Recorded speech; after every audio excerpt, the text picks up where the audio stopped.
Yo.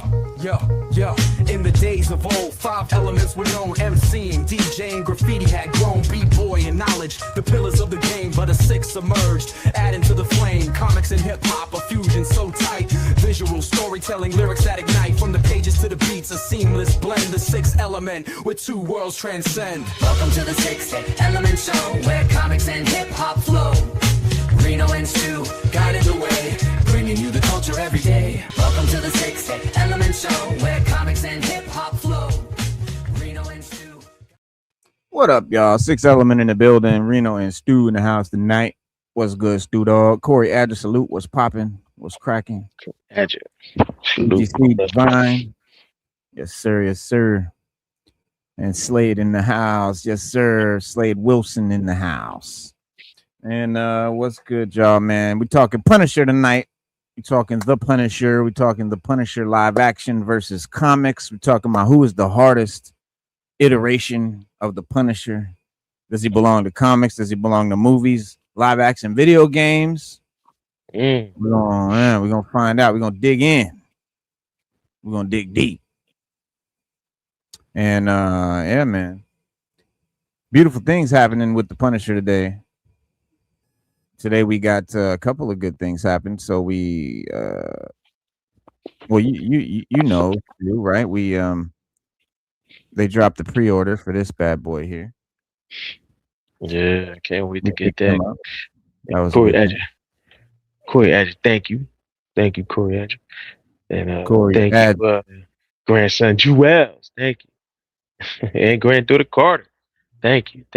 Shout out to Jewels and Carter. Yeah, shout out to Jewels and Carter on that one. Word. Thank you. Yeah, man. And yeah, so the toy dropped today. We got a TV MA rating for The Punisher, the last kill, one last kill. And they even dropped well, we'll get into it. I want to kind of ease it.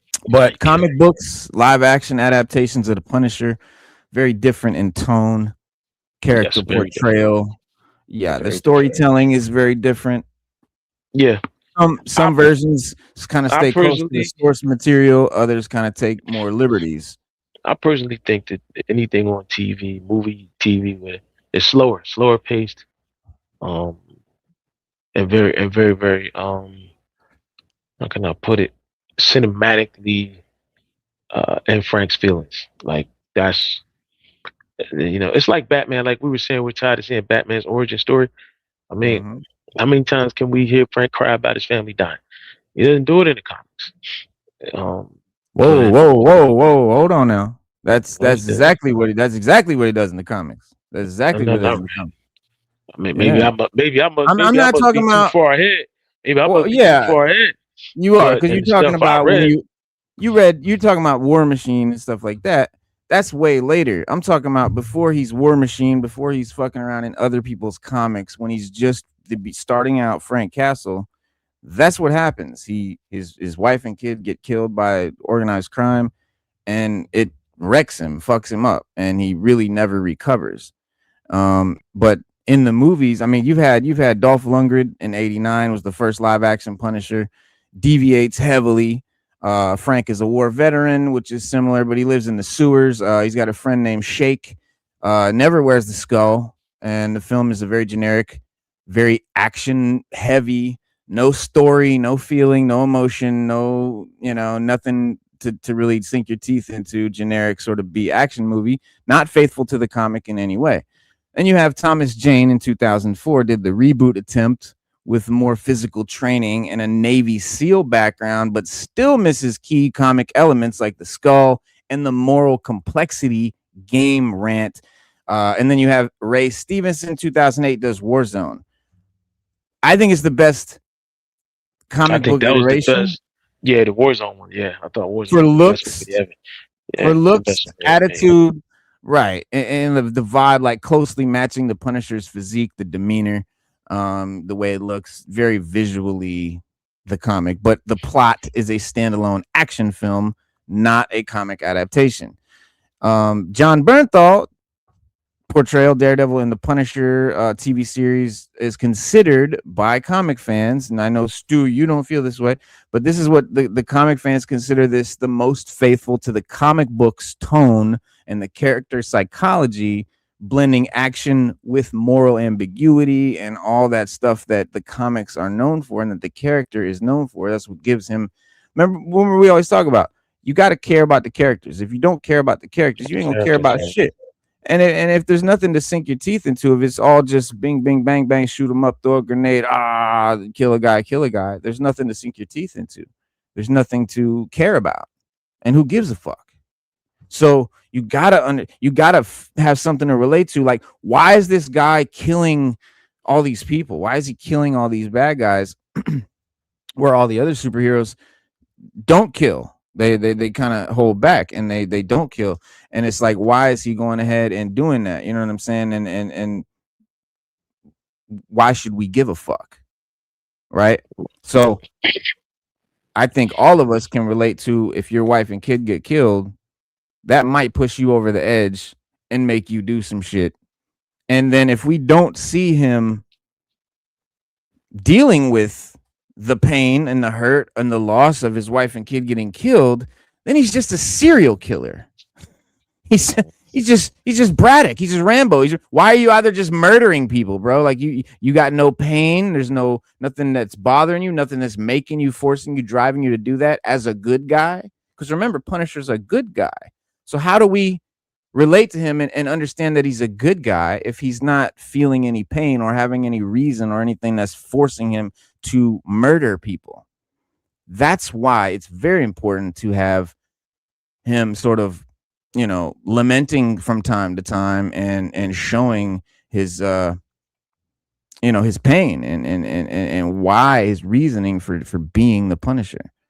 That's why you have to allow for some of that, bro. It can't just be nonstop action like some Chuck Norris B movie or some shit. Like, it's fucking boring and it's cheesy and it's corny, and we're not doing that no more. You know what I'm saying? But wait a minute, we love John Wick.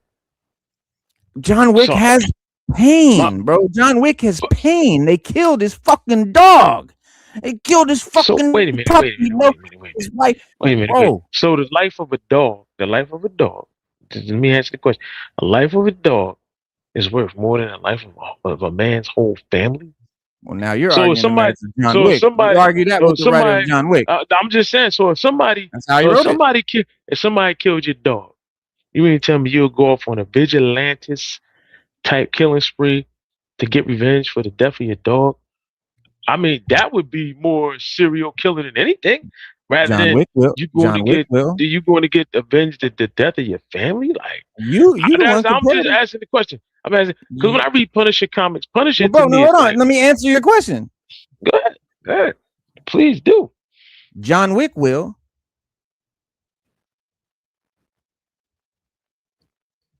Your question was, would I go out and kill if someone killed my dog? I ain't John Wick. John Wick will. That's what that story's about. Now, can I relate to store your car? My bad. So can I relate to the loss of a dog, and I relate to the loss of a loved one? And again, and this argument has been had time and time again for John Wick fans. We know that the comparison of the loss of the dog has more to do with the death of his wife. His wife gave him that dog. His wife just died. If it was just some dog, it would have been one thing. But he literally wakes up to this dog, and this dog is literally his wife coming from the grave saying, here's one last way for me to give you some love, something to have love. And they kill it. And then he took his fucking ride, bro. See, you gotta, you can't, nah. But shout out to Mr. Ackerman. He said that's one of the core values of writing. Who's the character? Why do we care? And what's their objective? And without that, we can't follow shit. But now he said, John Wick is good at the beginning. It becomes more mindless action. Exactly. The beginning of John Wick and this is, I love that you just made that point, because that's the same thing Punisher does. So when Punisher starts out, it's more about the story. We got to understand him. decades down the road, when he's off in the Avengers comics and he's popping up in this guy's comic and those comics and he's wearing war paint armor and all that, like at that point he's a novelty now.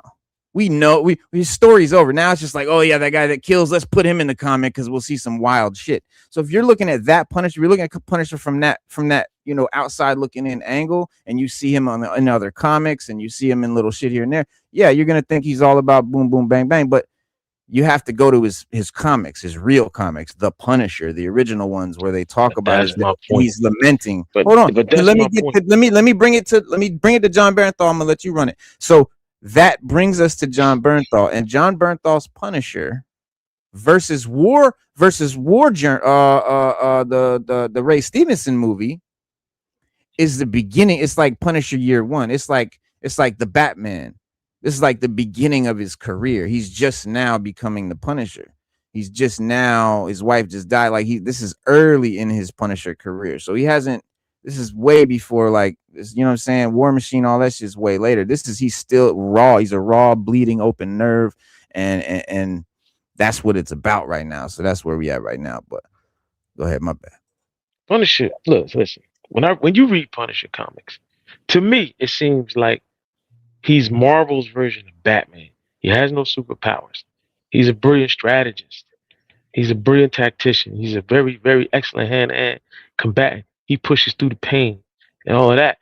Like, in the movies, he doesn't strategize against anything. In the comics, Frank literally is prepared for everything like Batman. He has a contingency plan.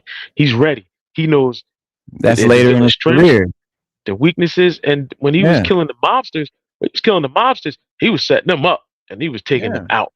But later in his career, when he started killing supervillains, because he does fight supervillains and he does take a lot of them out, they hate the Punisher. They can't stand him, but they're afraid of him at the same time.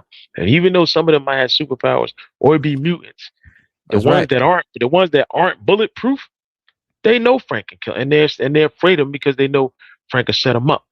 And that's what he does. Like, Frank sets them all up for failure every single time. I read a comic once where Sentry was trying to catch him and couldn't catch him. He got away from Sentry. And you know how powerful Sentry is.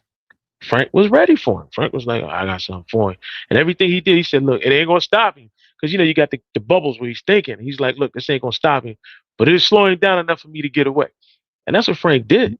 So, like, the comics, I think, dive deeper into his persona of what he truly is, because when he first came out, Daredevil and Spider-Man were the ones that was really on him about his moral values. That Punisher just pretty much just told him, I ain't got none when it come to killing these guys. I don't kill the good guys, but I ain't got no morals and values when it come to these bad guys. I don't care. And he's had countless encounters with Daredevil and conversations where Daredevil's like, look, I'm taking you to jail. And guess what? You ain't killing this Joker tonight. And Frank he winds up doing both, getting away and killing the guy. And leaves Daredevil like, damn, like I couldn't even catch the Punisher. They can't really catch him. Like they don't portray that at all in the movies or the TV shows. He sits they haven't got to that point yet. That's what I'm saying. That's what I just said. This is Bernthal is him in the beginning. This is before all that. This is before he's the super guy with all the fucking tactics and the fucking arsenal and all that. You know what I'm saying? This is before he's Batman.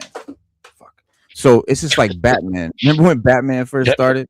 He didn't have all that gadgetry and shit. Wasn't all on he didn't. Yet. And that's what the Jon Bernthal version is about. It's him in the very beginning. Like, he's not wearing his costume and shit. Yeah, he's just starting out. So, and it's, But don't you find that odd that he never wears the costume? He never has to. And when they put the skull on, Hollywood always paints it on. They always find some like really weird way to paint it on with the paint dripping and all of that. Like, Punisher don't look like that. The dopest Punisher looks is with the all black, with the skull, with the white gloves and boots. Bro, that's hard. Like, that's hard. Why we can't get that? Give me a movie with Punisher. It's a very good reason why. It's a very good reason. And give me a movie with Punisher going off like John Wick. You know what I mean? Dressed like that. You why, bro. If somebody could just CGI Punisher into a John Wick movie, it'd be the dopest thing we ever saw. I promise you that. Well, here's the deal. You see this guy here? Mm-hmm. Look at his side. Look at his side. How many little muscles are popping out of his side, right there in his rib cage? How many muscles are showing in his bicep? Not just one, but what, 4? How many CGI. trapezoid muscles are You can showing? CGI that, baby. They did it Hold in on, hold 300. on, hold on, hold on. That's a CGI suit. You want him running around in a CGI cartoon version of him? Yeah, I wouldn't mind it. Okay, well that's what I'm saying. So to have this Punisher would have to be an animated joint, and we're talking live action. So that's why they don't do this in live action, because human beings don't. These muscles do not pop out of your clothes. Even if you're wearing spandex, even if they put them in tights, you're not seeing all of this. And that's why this motherfucker don't look corny in a fucking onesie, because he looks like the goddamn, you know what I'm saying? So, but that's why we don't. That's why I don't collect MCU action figures. Will not buy one. Don't have any interest in them, because it's a human being. Like, a human being is not shaped like a comic book character, and they could never be. That's why MCU comic, movies and shit. That's why the costumes are not just tights with the logo and shit like that. That's why they try to make it, armor and have like gear and shit like that, so that it can kind of look, so Realistic. the guy can look cool, because people don't look cool. People fucking look like people, and you know what I'm saying? But you could throw a trench coat on him and shit. You can But do that. that's the deal. You still have to see his tights and all that. So I mean, tights just don't look like comic heroes. And that's why comic book movies historically never worked in Hollywood, because they would always put them in tights, because that's what you have. That's what a comic book looks like. It looks like they're wearing tights. It's just like a skin, or it's just like a body, a human figure. Then they color it a color and say that, oh, he's wearing a costume. Motherfucker, you just drew a naked man colored in blue, put a 4 on his chest, and told me he had a costume on. Well, you can't do that in live action. And because people don't look like that. They're not built like that. So yeah, the realism, you need to be able to kind of make it still look cool without that physicality that humans don't have. And so we do sacrifice, bro. You know how bad I want to see this just in live action somehow, bro. But they've tried it, bro, and it just doesn't work. And so I'm not mad at the non tights. I would like to see him, evolve and make it cool. He could have thrown on some white boots and gloves and a skull. But then you think about it, bro, and think about this. Let's be honest. In real life, if a man is wearing white gloves and white boots, running in a fucking alley in New York City, fighting bad guys, what are his gloves and boots going to look like in 5 minutes? That's why they leather. That's why they made out of leather. I don't care if it's leather. I don't care what it is. They're going to be shredded. They're going to be torn. They're going to be fucked up, tore up. You know what I'm saying? They're not going to be shiny and white no more. And then it won't look cool anymore. So they have to make these sacrifices, and it sucks. But at the end of the day, we have to fucking sacrifice it. And that dude looks pretty badass to me. I don't know. I'm not mad. He got the skull on his chest straight up and down. He got the gear on. Bruh. That That looks shit hard. but I don't understand why I don't That understand shit why. hard. I don't understand why he doesn't fight super villains when we get to the TV shows. I don't understand why there's not Come him on. planning, because they do Bro, the same thing with you Batman. know better than that. They do the same thing with Batman. The most fun I've ever seen him do was Batman versus Superman. But Those are after reading, guys. Okay, but but you're after talking about reading the guys that don't comics, have powers. And not only does Punisher not have superpowers like Batman, he doesn't have gadgets. He doesn't have a cape. He doesn't float. He doesn't fly. He doesn't glide. no, He has guns. He's a guy with guns. and plenty So of a them. guy with guns needs a bulletproof vest and a lot of clips and a lot of pockets, a lot of shit on his belt, a lot of gear, a Well, lot of knives. well, the comic book solved that because Glove. in the comic, he has a giant backpack on his back a lot of times, full of ammunition, grenades, bullets, magazines, and things that he needs. I mean, the comics think of it all. Just Hollywood can't get it right. That's my whole argument. Hollywood just can't get it right. They can't even give you the realism that the comic tries to bring to it. in a nutshell, they just can't do it. They do somebody it, somewhere. but you got to remember, street level hero. That's what that's what they're doing with Punisher and Daredevil, right? And even Spidey in a lot of ways. But like the reason, again, it goes back to Hollywood and money and production and making reality and shit like that. Well, if you are doing TV shows, it's a lot easier, a lot cheaper. In fact, it's the only way it's possible, really, is to make it street level where they're not fighting super beings and shit like that, and you don't have to pay. Because when you put that shit in a TV show, we all know from the CW, I don't give a fuck. I know like people love them shows and shit. They look corny. Let's be honest. This shit doesn't look cool. It looks fucking corny. It is what it is. It's storytelling. I'm not trying to diss it, but come on. Like when you try to put that shit in a TV show, it doesn't not quite stack up to the Hollywood quality. That's just because, not because they're not as good at their job. It's because the money, the budget it costs to do that over so many times, so long for so, you know what I'm saying, on the screen. When you see that shit in a movie, it's minutes, but you don't realize it because the movie was only an hour and a half long. But in the show, you're like, where's all the action? Where's all the monsters and shit? Well, they can't fucking do it constantly, just like they don't in the movie. But the movie's short. Look at a Godzilla movie. The action and shit isn't the whole movie. So when you have the show Monarch, you're not gonna have Godzilla action the whole series. You're gonna have it at probably once in every episode for like a couple seconds. That's all they can afford. So Godzilla needs to be in the movie more than 12 minutes. Which is the mistake that they made with the very first Godzilla movie when they started these remakes with Monarch and all of that. He was only in the movie 12 minutes. Right. So the movie's called Godzilla. It's because if you want one that looks that fucking good, it's very expensive and motherfuckers ain't kicking out like that. Because remember, movies are a gamble. No, you're right. But the second movie, he was in there more than 12 minutes. He was in it damn near 90% of the movie. And the third one and the fourth one. The sequels, they always get more money because the first one is the one that they're gambling on. If it's a big success, the sequel's less of a gamble and they're willing to risk more money. You could have risked money on that first Godzilla movie because we was getting them in the rubber suits. Come on, I'm giving you solid shit. You just reporting everything. I'm giving you solid gear, man. All right, man, and I'm responding to it. So look at it like this. You're right, but I look at it like this: if they can give you money for the second movie, right? But we've been watching these movies with them in these rubber suits back in the 70s and the 80s, and they got a pretty decent budget for those, and they made a lot of those movies. They could have met somewhere in the middle and gave us a better Godzilla movie.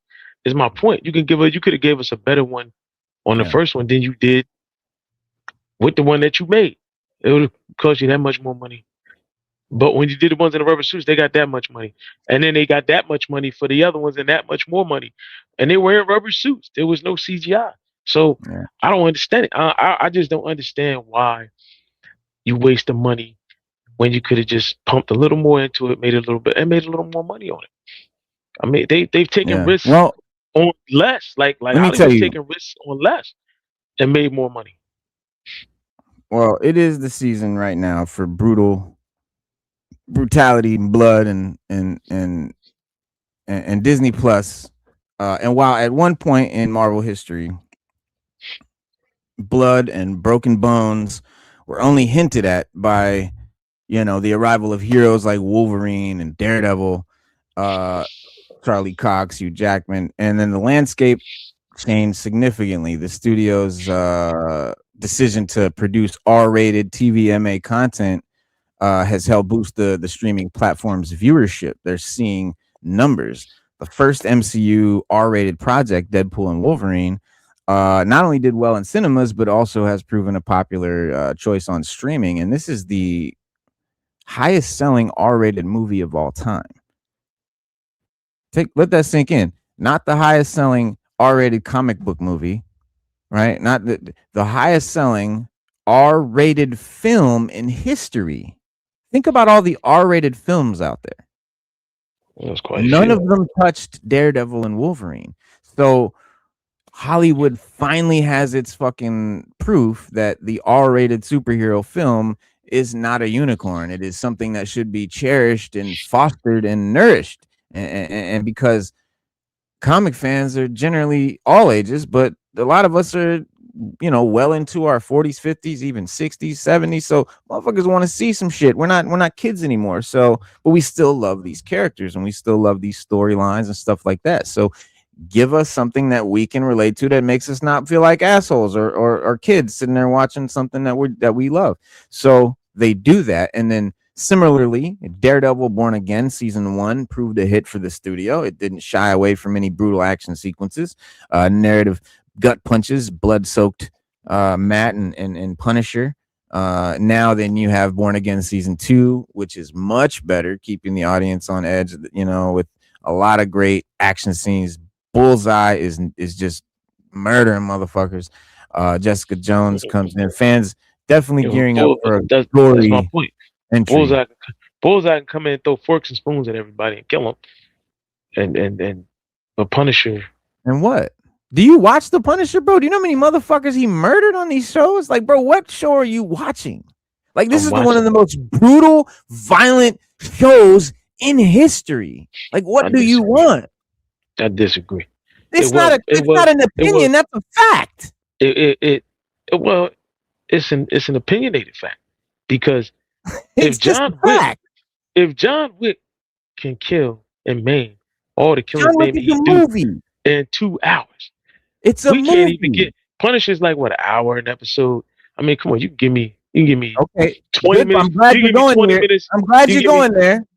No, I'm glad you're going there. Because you said the movie's 2 hours long. That's only 2 episodes of the Punisher. Okay, but this is my point. You can get, if you're gonna give me an hour Punisher, all right, give me 20 minutes. How much action are you getting out of? How much action are you getting out of the John Wick 2 hour movie? A lot. How much? A lot. Give me a ballpark. Give me a number.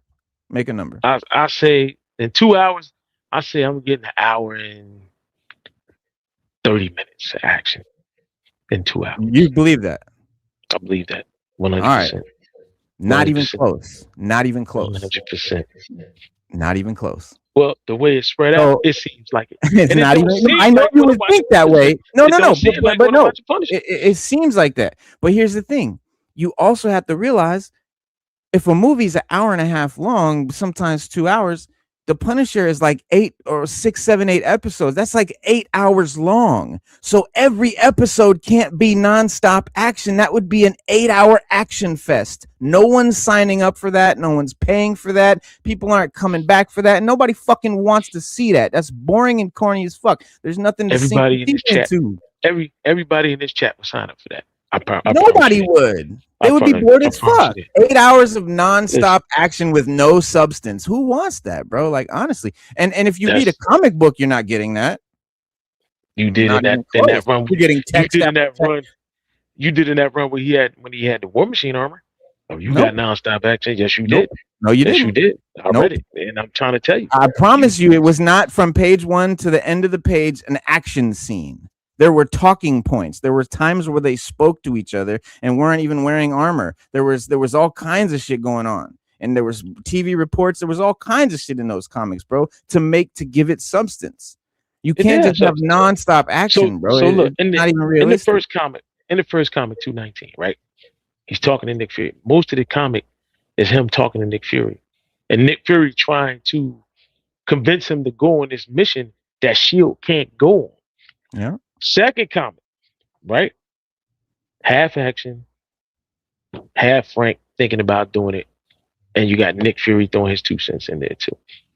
But at the end of the comic, the very last page, because nobody knew he was going to get the armor back then. Nobody knew in that comic. When 220 came out, nobody knew he was going to get it. When he shut that door and he finally got in, because Nick Fury gave him the code to get into the joint. When he got in there, man, he was like, "Oh, what? Oh." He was like, "Thank you, Fury." And the comic ended just like that. When 221, he busts out the door. War Machine. I was like, "Oh, Lord, help me, please." He flies off to whatever country that is, and it's nonstop after that, man. Like, even the dialogue had action. It was action dialogue that was so captivating when you read that. And Frank was just giving it out. What would you be reading if there was just action? What would you be reading? It's the action dialogue. The dialogue, that's action paced. You have an action-paced dialogue that was in there. It was dope. Come Bro, it was on, dope. man. Anybody ever read Punisher Nobody wants to see a 220? fucking TV Anybody show of read nonstop action, bro. Come on. Let's be if realistic. Let's if get John back to Wick realism here. if Let's get John back Wick to had realism. 5 movies, John Wick had what 5 movies? Come on, bro. That was nonstop action, bro. That was just nonstop action. No, The, it the, wasn't what though. was the third one or the fourth one where he was there with Holly Berry and she had the 2 dogs? What are those dogs called? The Calling Malmays or it whatever an those dogs. action scene, Dude, bro. listen, that That's the scene alone, scene. that scene It's the alone, when she was scene. sicking the dogs on everybody The and they was scene. shooting everybody, that was dope. Yeah, it was a dope scene. But the movie isn't nonstop action from opening to closing. Like what are we talking about, bro? Come on, like let's move on because this is John silly. Wick 2. It's a silly John Wick 2. conversation. John Let's Wick move 2 on. started out Let's with move him. on. All Was right, it John Wick all 2 right, or 3? It started out with him just. all right. I feel you. I get your point. And You don't want forget the stairs. nonstop action. You can have It's nonstop not. action It's not that with I John want. Wick. It's Go not ahead. that I want. Wait. It's not that I want Let's move on. nonstop Let's action. I move on. want. All right. It's not that I want nonstop action. I want Punisher to be Right. like Thank the you. Punisher that I Thank you. read in the comics. So like, I want Punisher to No, be you Punisher, man. want I to don't be want like Punisher War like Machine. the one episode I was watching when they did the last TV show. He's talking to the chick. He snuck in her house. She's in there. They had a whole conversation about him going off killing people and all that. Frank don't care about that. Frank don't care about you talking about him killing somebody, whatever, because he's gonna kill them. They're gonna die. Frank ain't gonna have no conversation about it. The But only thing he's still, gonna tell you but is still, they but gotta still, die. but still, the conversation is in the comic, not because Frank cares about it, but because the people reading the comic care about it. That's why. It's not for Frank. We can pretend that we could say Frank Castle has no mind. He's just a mindless moron that runs around shooting people for no reason. If that's But what you want. that's how some of the comic book characters look at him.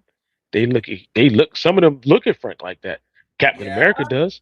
that's Captain right. America Captain America thinks that Punisher is a mindless moron who goes around shooting Yes, people. but we, the reader, know better.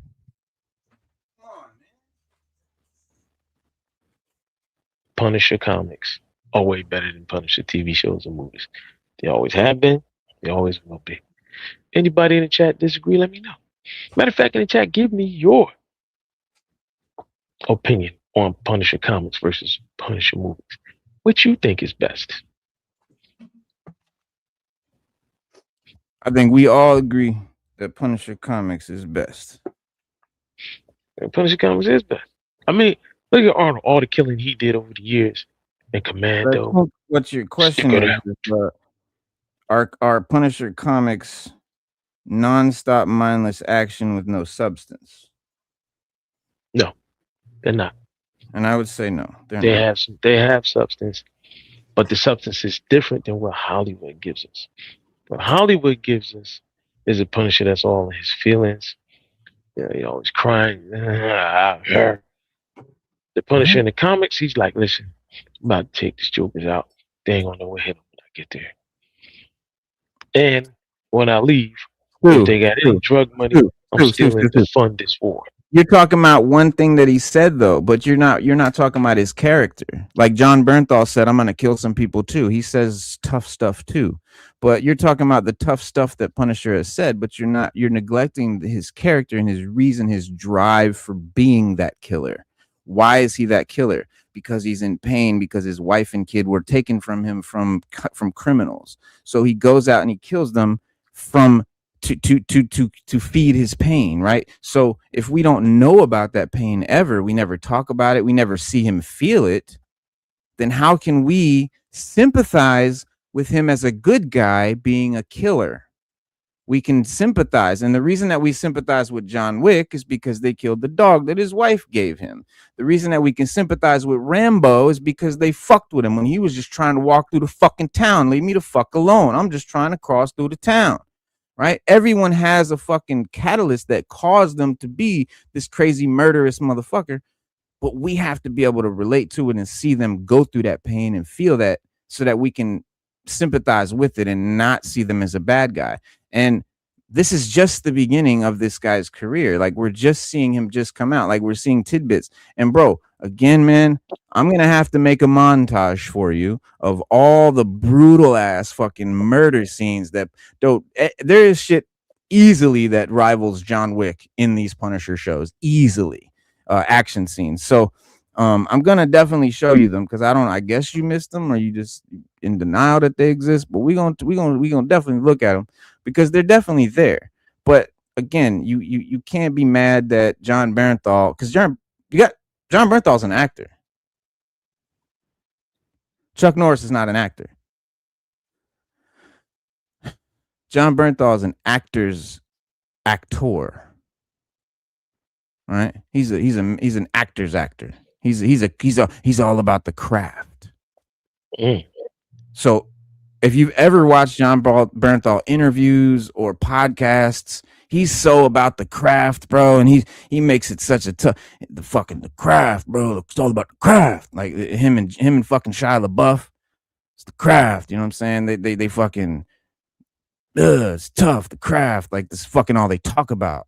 And this is a man that, you know what I'm saying? He's not gonna take no role where there's no acting, where there's no, you know what I'm saying, emotions and shit like that to show his chops and to sink his teeth into. I mean, this is the kind of shit, bro, that wins awards.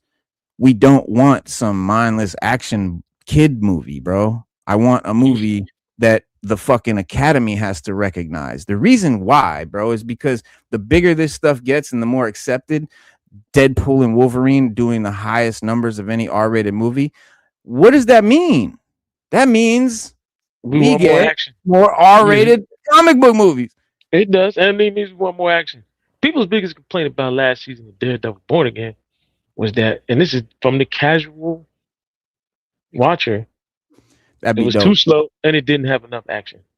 Yeah. That's what everybody's biggest complaint was. Too slow, didn't have enough action. Which was true. I never heard a lot of people complain about the Bernthal Punishers. It's been nothing but raves and great reviews, and everyone loves this shit. I mean, because you're the only person I know that doesn't like it. Because I read a lot of Punisher comics, and the comics that I read, to me, no, you didn't. Yes, I did. Ain't no way. Now, ain't no way. Listen. The comics I War read, Machine comic. I read more than the War Machine comic. The comics that I read of Punisher. Okay, so I read one where he once took on the Avengers. Have you ever read that comic? See, that's what I'm talking about. You're talking about shit. No, yes, but that's what I'm talking about. You're talking about. If you didn't, well, you be saying I didn't read no Punisher comics. No, and I'm telling you, I didn't say you didn't read none. What I'm saying is the shit that you're talking about, the comics that you're reading, because you're a DC guy, admittedly. And so when you read Marvel comics, like when you see Punisher in the comics with the Avengers, and you see the Punisher, you know what I'm saying, with the War Machine and stuff like that, this is iconic Punisher. This is like gimmicky fucking novelty Punisher that's been around for decades. When Marvel Comics starts out, right, their characters start out, they give them their own little runs, their own little stories, and they're very specific, and that's what their shit's about. As the decades go on and they get really big, they start putting them in other comics. Then they just become cartoon characters. Then it's like we take their most like known thing about them and we only do that because we just want to put them in here so they can do their super move and then get rid of them or whatever. Like, it's not really about them. It's more about the Avengers and, oh, the Punisher's here. Look out. This motherfucker's crazy. He's going to blow everything up. He's going to just kill everybody, not even ask questions.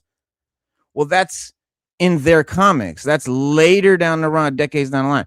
You got to compare Bernthal to the fucking earliest Punisher comics, before he's a popular character, before they start putting him in Avengers comics and stuff like that. That's this Bernthal Punisher. If you want to compare to the Punisher you're talking about, Bernthal's horrible. It's a horrible fucking comparison. That's a horrible Punisher. So I get you. So when do we move on from this crying Punisher time to the Punisher that we all know and love? Time. Because the 70s Punisher is nothing like the 80s Punisher.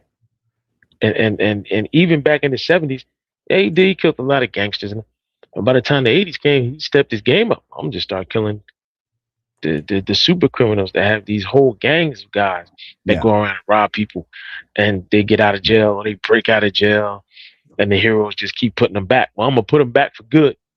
That was Punisher's Whole alma mater. I'm putting them back for good, and that's how it's going down. Yeah, absolutely.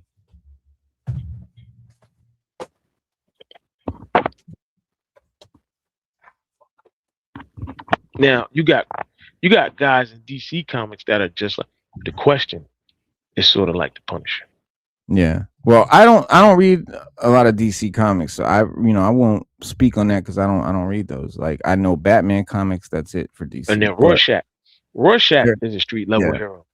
yeah, Rorschach. I know Yeah, about Rorschach. Rorschach Yeah, from Rorschach ain't the playing no games. Watchmen, which I The read. You Watchmen. have to Yeah, read the Watchmen. Like you have to read certain comics. Like that's one of those comics that every comic fan has to read.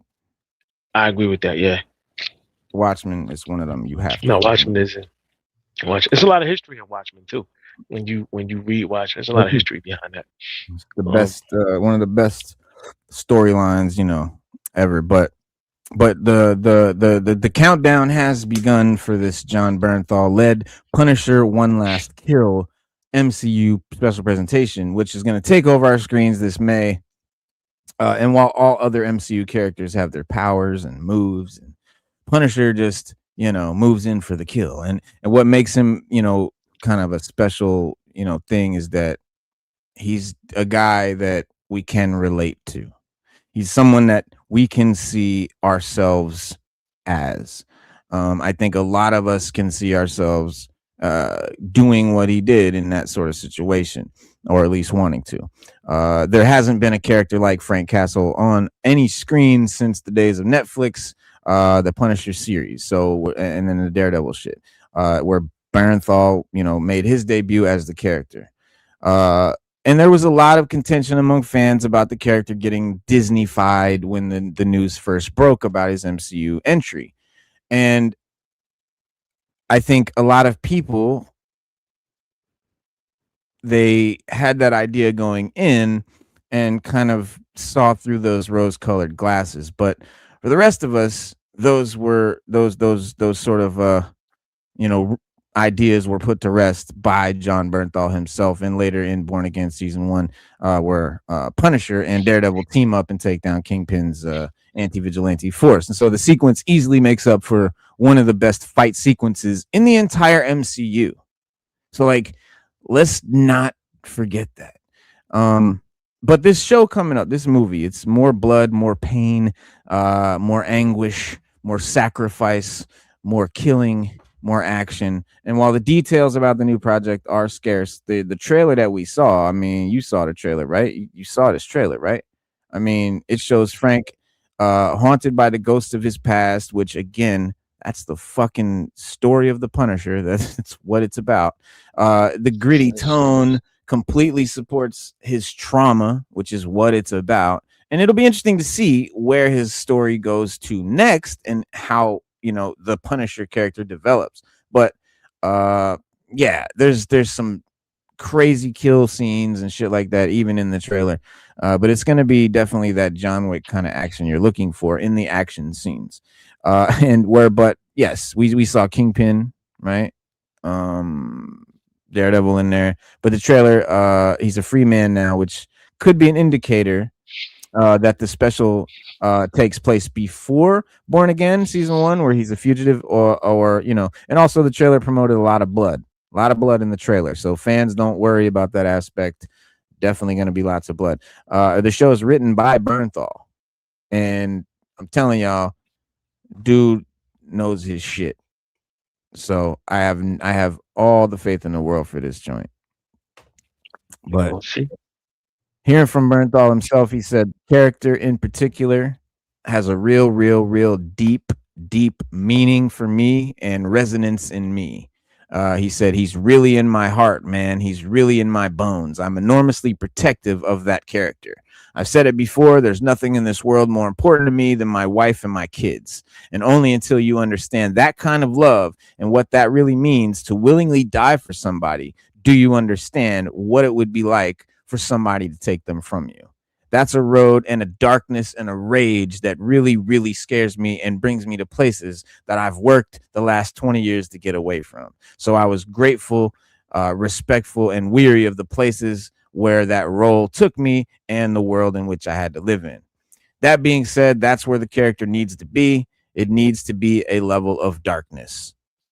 End quote. Oh, and then he continued. I think if there's any let up on that character, you do deserve you do sorry, if there's any let up on that character, you do a disservice to the character, to every iteration of the character, to every comic book that's come before, to all of the unbelievable fans of the character. This character means so much to people in the military. So like I've said before, it's not about whether you do the character, it's about whether you can do it right, and I'm only interested in doing it right.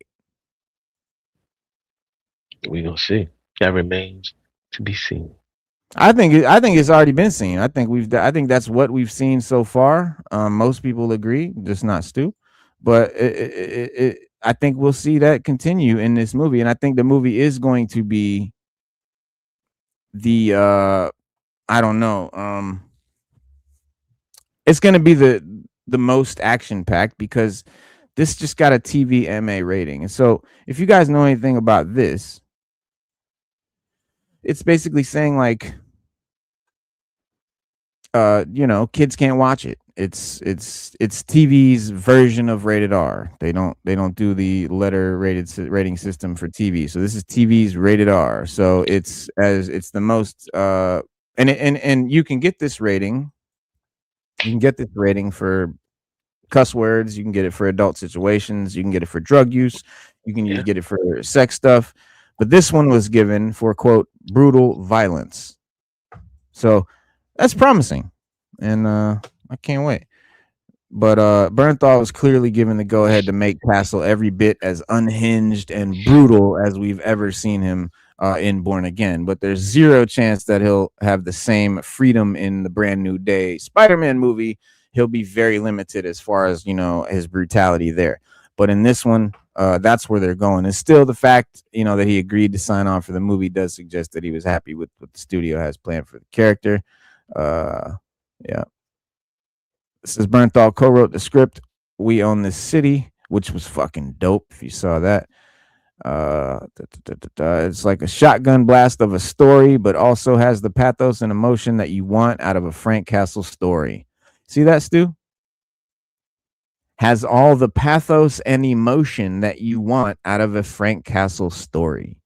People that read Frank Castle comics are not just in it for the mindless action. They really love the character and what the character's about. So really a fan of the character and what he's about. But I ain't never seen him sitting around crying about nothing and no punishment. Well, then you ain't read enough comics, bro. I'm sorry. Then you ain't read enough comics. So we'll get into the comics here. I'll show you some stuff. The Punisher comics, I mean, that's what it is. Like that's the story. You got to remember, like, you can't forget when you have a book of pages with writing on every page, you have to fill that writing with something that's intriguing, something that's interesting or relatable, something that people will care about. It can't just be action words, action dialogue. Fuck you, I'm gonna get you. Fuck you, I'm gonna get you. No, I'm gonna kill you. No, I'm gonna kill you. Oh, fuck you. Oh, I'm gonna blow you up. Like, who's gonna just read books after book of that? Right? So, like, let's be real. We can't pretend that comics are not full of words. They have lots of pictures, it's true, but they definitely are about reading, like, at the end of the day. I'm gonna freeze for a second.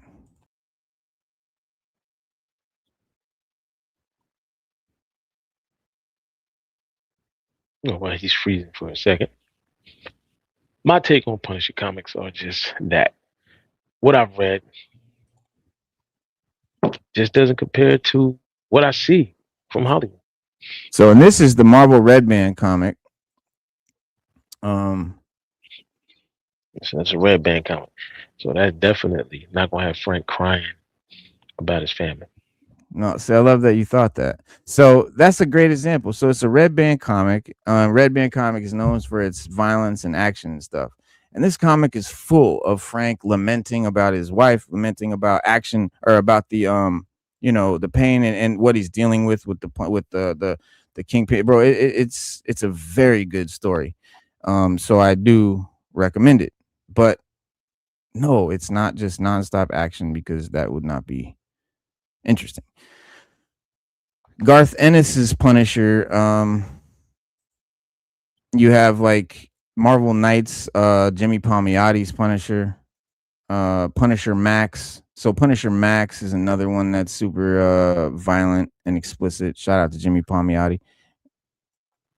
And there's a bunch of one shots. You got Hot Rods of Death, Get Castle, Kingpin, Happy Ending, and all these covers would make anybody think this guy is all about. That's all he does. He just kills. He just shoots people. That's all he does. Oh, look at this one. Oh, this guy Jesus must be nonstop action in this comic. As soon as you open this comic, you just see words. You see people talking. You might see a couple of action scenes, but it's not a movie. Of course, you're gonna see all that because it's a comic. But my thing is this: when you put Punisher on the screen, it should be more like it should flow like a John Wick movie. I think it should be more like the comics. To me, I feel like it should flow like a John Wick movie once it gets started. That's the movie you should make. Make a John Wick Punisher movie. I'm tempted to. They've made like 4 Punisher movies, and none of them were like John Wick. No. But they made like 5 John Wick movies, and all of them did hella money at the box office. None of them were about Punisher. No, never about Punisher. It might as well be Punisher. Why would you? But no, that's the thing. That's not how Punisher is. So Garth Ennis' Punisher doesn't really do a lot of mercy and emotional outbursts, which makes it that much more effective when he does decide to be merciful or when he's enraged. But he's very calm and deliberate in everything he does in the Marvel Knights version. In the let's see, where you got Punisher Max. In the Punisher Max joints, he's like he'll occasionally lose his shit and just do things in a blind rage, but it's rare. And then he regains his composure pretty quick. And more talking, more story. And so, but I sort of see Jon Bernthal's Punisher as just a starting out Punisher. Emotional, raw, just deeply traumatized. You have a wife and kids, Stu. Like, what the fuck would you, if your wife and kids died, you wouldn't cry, motherfucker? You wouldn't, like, come on, bro. What are we talking about? Without time to heal or become numb. What you would cry your fucking eyes out. You would lament. You'd be inconsolable. You'd be fucking, you know what I'm saying? You might get murderous. You might go out and kill. Who knows? But you definitely gonna cry. You definitely gonna be hurt. So if we don't see that, it's not believable. It's not realistic, and it's definitely not fucking relatable. So acting like the Punisher shouldn't cry is what? His fucking wife and kid died. Who doesn't cry? And so Ennis's Punisher lost his family 30 to 40 years prior. So in the Ennis comics, the Garth Ennis comics, he's been murdering criminals for 40 years. He hasn't healed, but he's numb. So we don't see him crying and lamenting and talking about it anymore. Because it's years later. One of the comics I read, the Hood had the power to bring Frank's family back from the dead. And Frank refused to do it. He refused to make the sacrifice, kill the person that needed to be killed in order to bring his family back. Frank said that wasn't real and that he couldn't live that life. Like he came to terms with, like, he's like, look, they're going, they've been gone. They ain't coming back. And I know you had the power to bring them back, but I'm not going to accept that. Yeah. Because at the end of the day, it doesn't change anything. It doesn't change the fact. Like, can bring them back. You think that would have been his attitude right when they just got killed, though? Or that's many years later? No, that wasn't his attitude. No, that wasn't his attitude. Many years later. It was many years later, but if your wife and kids died, and if somebody said, I got the power, to bring your family back after they die, all you got to do is blah, blah, blah, blah, blah, and you can have them back. You think you be as hardcore as Punisher? That's the hardcoreness of Punisher. Okay. Let me answer your question. Like, no. Let me answer your question. You know why he said no? He explained why he said no. I'll tell you why he really said no. That was a lie. The real reason he said no was because Marvel Comics can't have his wife and kids come back or the Punisher goes away. That is his reason for being the Punisher. So he has to come up with an excuse and a reason why they can't bring him back. We all know that in comics, there's a bunch of ways to bring people back from the dead. So, of course, many people ask, why don't we bring Punisher's family back? Wouldn't that be great? Let's do that for the guy. Well, he did. Well, the writers were like, okay, let's see how that plays out. And, of course, we can't do that, kids, because then the Punisher won't. They brought his family back in that comic. Punisher burned them all. He burnt all of them. He burnt everyone. He burnt all of them. But his family didn't stay back, did they? No, but he did it. That's why. He was the one. But here's the thing. He was the one that burnt the bodies. So is your argument that he doesn't really care about his wife and kids dying and therefore should never cry about it? Is that your argument? No, that's not an argument. No. What's your argument? What I'm saying is that in the comic, Punisher, his character, let you know that even if you bring his family back, it's not going to change anything because of the fact that they already died. And he understands that they're dead and they're gone. And if you bring them back, that's just him living a lie. And he's not going to live that lie of his family being back. And you could bring them back. You could use magic, whatever you got. You can resurrect them. You could have the Beyonder himself snap him back to life. But he said it would be a lie. It's a lie, no matter how you look at it. Yeah, it would be a lie. Because they really died. See, here's the thing, bro. Right. Let me explain something. No, I know, but before you get started, I'm just saying the hand brought his family back when he changed the symbol on his chest. But if you bring the family back and he still has dealt with their death, that's why it's a lie. That's why because they're here, okay, but I've went through fucking 30 years of pain and murdering motherfuckers because they died. So now they're here and I'm supposed to just be happy about it. I can't be. So fuck that. I'm not going to subject them to that. They're already gone. Why would we bring them back to subject them to this guy that I've become? Fuck no. Don't want them here. I get that. That's a great way to bring it in. But that has nothing to do with why Jon Bernthal cries. His wife just died recently. His kid just died recently. And yes, of course, he's going to shed a tear about that. But the whole show, is definitely not him just crying. No, no, not at all. No, but he's not. You can't be mad that you saw him cry because, again, this is his origin story. Right. But in my perspective, we should be past that at this point. No, it's his origin story. His character. Yeah, but how much origin? Didn't we get the origin story in the first Netflix Punisher? In the timeline, no time has gone on, bro. You got to think of it in the context of the writing. No time has gone on in the writing. Yes, we've lived a lot of time since the last show, but no time has gone on in this show, in his life. They're not time jumping just because we've lived X amount of years since the Netflix show. They're not time jumping it. So that's why, you know what I'm saying? It's like they're just trying to, and also this one shot special, this may even take place before the Netflix shit. We don't know, but I don't think so because that wouldn't really make any fucking sense. And I don't know why that dude said that in that article, but you know, because in the first Netflix show, that's when he just becomes the Punisher. Then we see him later in the Daredevil show. He just became the Punisher. He hasn't really done anything yet, and he's about to, and Daredevil's trying to stop him. Then we see him later in the Daredevil show. He's done some shit. He's fucked up over it. Now he's a fugitive because they're chasing him, and he's hiding out, and then he's getting ready to go on a fucking murder spree. He's like, I'm getting ready to kill them all, and Daredevil's trying to stop him. Then we come to the show here, and it's a guy that's a good guy. So he's trying to fight against being this killer because this is the movie, like this is the show. And again, they're trying to appeal. It's Marvel, it's Disney, it's fucking Disney. It's still Disney. Like we have to give them some leeway because they're trying to appeal to all kinds of people and you know, of all ages, etc.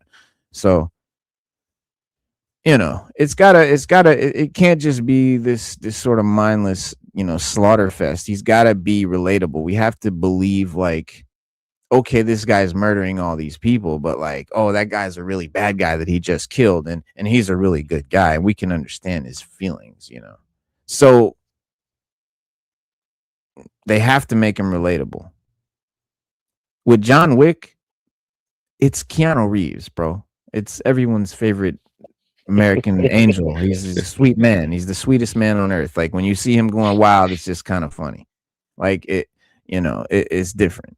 Bernthal is the fucking hardcore, you know, badass all the time. So, you know, we gotta. How are we gonna be on this guy's side? How can we relate to this guy? He's Punisher. He's killing fucking, you know, he's wild. So we gotta have a reason to kind of relate to him and shit. But in the comics, at least back in the day, there was no moral ambiguity. The targets of the Punishers are 100% guilty. He does not him and haw over his role in their death. There's no, you know, he's just there to judge right or wrong, and then he's taking you out executioner style. In the show, he's not gonna be that way. Like he can't totally be that way. He's got to be like trying to resist being this way or having to kill these people, etc. But and then the Punishers, you know. So, but comic Punisher for the most of his history, he's a Vietnam vet, so his stories embody a lot of the culture and the you know, history coming out of that war. The old, so, and also violent crime in New York City during the 70s and 80s was significantly more prevalent than today. Today, New York City is a fucking theme park. It's nothing compared to bro. I remember riding through that bitch in the early 80s, bro. But Frank was you know, more of a stoic psycho killer whose whole identity was totally wrapped up in the Punisher, you know, compared to the Netflix Punisher, you know, who's a Gulf War veteran. Right, which updates the story from Vietnam to Gulf War. Which others have pointed out, he's more of a reluctant Punisher.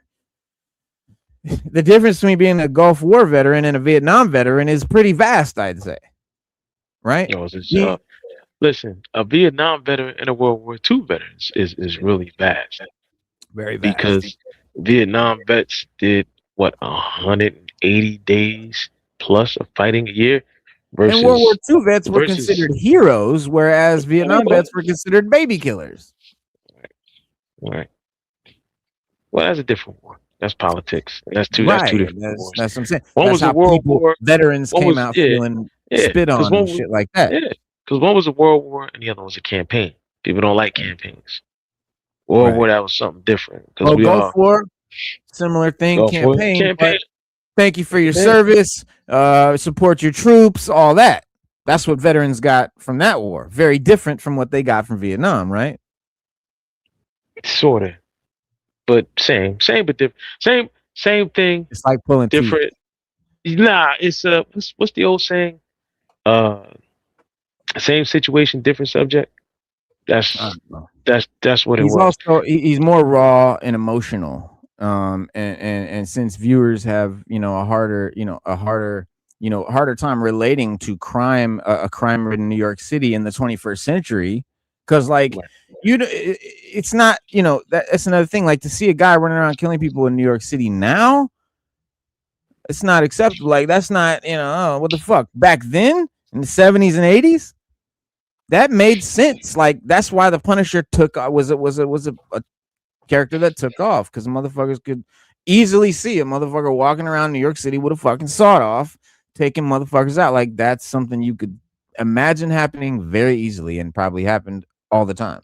But like nowadays, it's not even fathomable. And so to make it believable, this guy's got to be tormented. But even when he had the War Machine armor, Nick Fury told him, but here's the thing: Punisher's a D-hole. He's a straight D-hole. Like he was he was telling Fury no. Like he was like, look, all you want me to do is go in and clean up your mess. That's your mess. You go clean it up. Like you know, he said any other time you after me to try to put me in jail. You think what I do is wrong. You think because I kill the bad and the guilty that I'm the wrongest person walking on this earth. But now you want me to go kill for you and do what I normally do, but you want me to do it. So now that you want me to do it, it's right. Like that was the whole. See, when you read that excerpt where he had the War Machine armor, that's Frank's biggest argument in the beginning. That's his argument the whole time. Like, look, like when I'm just Frank Castle running around here with guns in my van, and I got my IT guy looking out for me and all that. Y'all want to kill me. Y'all after me. Y'all want to put me in jail. I'm the wrongest person alive. But when you created a mess that you can't even clean up, but you know I can do it. I can go into this country, clean up your mess, punish the guilty, and you want me to do it. And now I'm all of a sudden the good guy. Like now I'm somebody you can understand what I do. But Yeah. but what a week ago you couldn't understand what I was doing. You had no sympathy for me. Frank Castle got to go to jail or he got to die, whichever one comes first.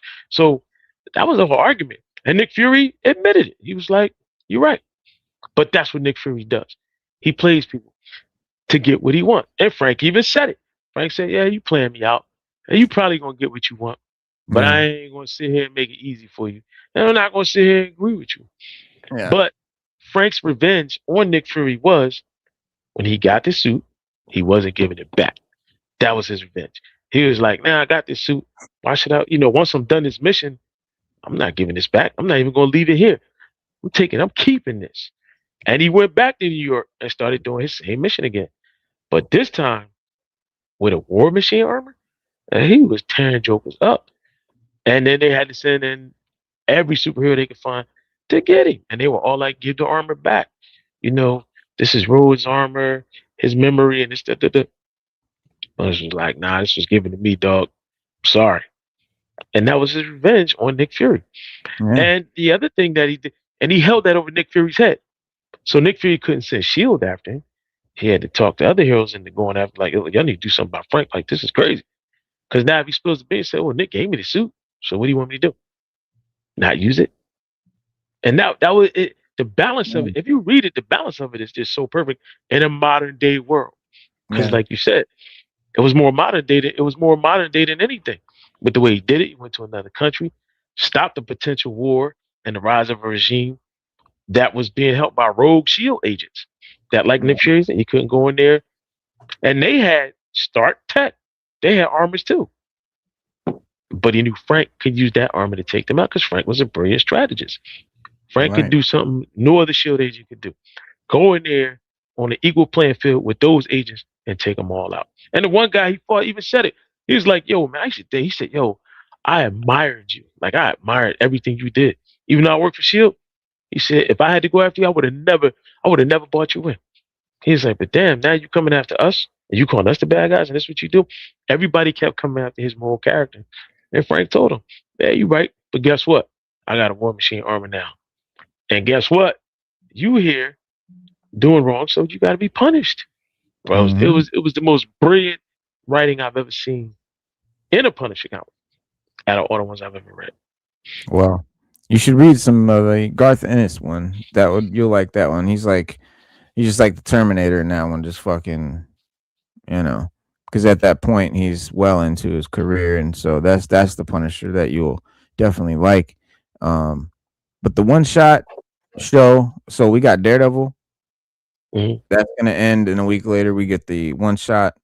Then we get the Spider-Man Brand New Day. So Punisher's all throughout this stuff. But the Punisher has been, so I mean, the sort of way back in the day, right? We had Punisher comics. We in the 80s introduced through different Daredevil, Spider-Man comics, Moon Knight comics is where I saw him in the 80s. So now in those days there was no movie franchise like as such, and there's nothing like the MCU in any imagination. So whilst there, might be the odd movie here and there or live action TV show peppered in, fans were very starved when it came to Marvel having anything good or any broad reach with its characters on a large or small screen in any real good, meaningful, and like successful way. Well-known statement characters such as like Captain America, Hulk, Spider-Man did get a sort of look in, here and there, and everything changed in '89 when Frank Castle made his live action debut. It starts with Punisher and Dolph Lundgren. So, when criminals in this first movie, they murder Frank Castle's family. He wages war on crime as a vigilante known as the Punisher. So far, pretty much like the comics. Dolph Lundgren, lead role, doesn't exactly look like what a lot of people pictured as the Punisher, but okay. Given black hair, that's kind of weird looking at Dolph Lundgren with black hair, but it works. Okay. It could have been okay. But palm trees in New York. Never won any awards. Could happen. Why not? Why not? Tampa, Florida. I was there. But yeah, it never won any awards. Didn't create a movie legacy. Didn't start a franchise. Didn't create a universe. It did, however, get Frank Castle and the Punisher out into the mainstream, and made me very happy at the time because we were seeing some. But the critics not impressed. And looking back at it today, it does not aged well. It carries a very 80s action B cliche movie vibe that was the blueprint at the time, the cookie cutter, but definitely feels dated now. But what it did get right was carrying the whole vigilante ethic of Frank Castle as the Punisher, and wasn't frightened about showing the violence that that this brought about. And there was certainly no lack of deaths in this movie, and to the point of ridiculousness. I mean, I don't know, 100 dudes. So despite starting well in its international release, it never actually made it to cinemas in the United States. It was straight to VHS, and so it's certainly harder to watch than it used to be. But just for the dated cinematography and style. But The Punisher in 1989 is certainly not the worst movie in the world, but it is certainly the worst of all the live action Punisher movies. The biggest sin. Yeah, never had the skull. That was the biggest sin that people really couldn't even like. That would have at least saved it a little bit had he had the skull. So now, did Marvel not want him to have the skull? Because Marvel has issues with the skull. They got issues with that. Yeah, no, not that time. You know what I mean? That shit didn't start yet. The issues.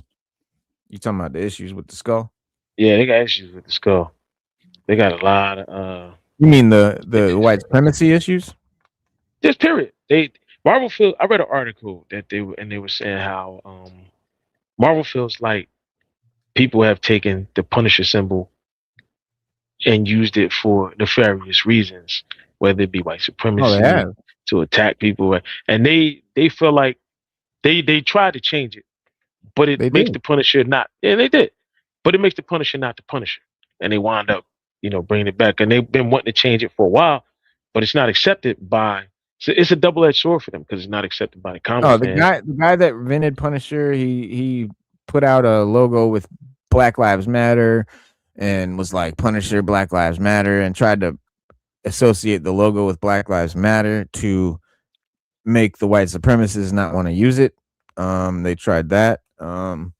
They changed the logo on the comic for a while. And then, but no, it started with the Marines and the military using it on Humvees and shit and putting it on their armor. Yeah. And so going into battle with the Punisher logo.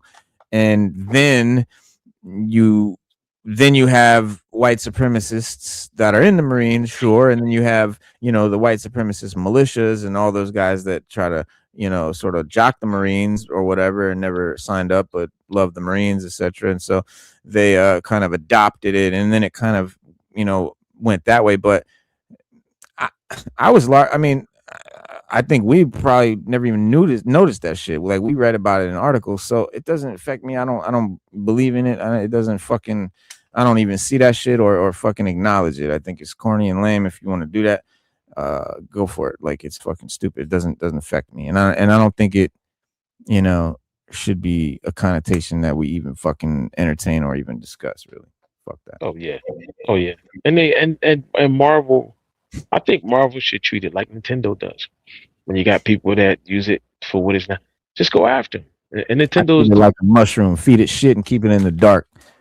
The Punisher, you could do that too. But at the at the end of the day, I really think that Marvel puts a lot of spotlight on it that shouldn't be. If they just ignored it and just said whatever y'all using for, Well, but they did, but we're not when going you to. we're not gonna go into because it's too much and it's too deep. But at the end of the day, Not Punisher, because it's the not whole deep. It's idea. because it's corny and it's not worth talking about. That It's too. not. It's not. It's That not worth no, I'm saying that acknowledging, bro. too. Like, No, all right, let's move on. right. No, It's stupid. you're I right. don't even want But to give it no you're light. right. But you're right. But at the end of the day, Punisher's a dope Marvel. idea. Punisher's a dope idea. It's a dope comic. Um, and I'm more glad that they brought it to the big screen because in the comics it is violent. And it's something that you wouldn't think they would bring to the big screen, but they did. Well, the Uh, Punisher movie in 2004 was the next one after the 89 one they did, and then he that was was the an one with FBI agent. That was Thomas Jane, Thomas and he Jane. was an FBI A lot of people, agent a lot of people that liked him as become. Punisher. They loved him Yeah, as Punisher. yeah. They loved him. I don't get it. I don't No, they see it. loved him. They loved him, man. They love him to this day. Well, I guess you did, but I mean, they he wore the skull at least. That's what people love, and he's a good. Here's the thing about Thomas Jane. Okay, it, it, he's very comparable to Bernthal in that audiences who don't really know about the Punisher or care about the Punisher can still like it because he did a good job. He did a good role, but Yeah, he did.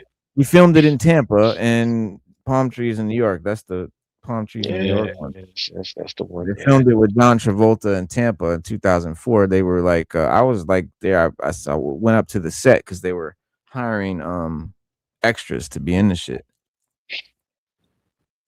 but we didn't go yeah. in. And that Punisher movie was okay. It was better than the first one, which was acceptable. But when we got Punisher Warzone, I thought that was the best one they ever did. Uh, I like that one the most out of all the Punisher movies. Yep, yep. Thomas Jane was a bit more, you know, like had more substance than the Dolph Lundgren or the Ray Stevenson.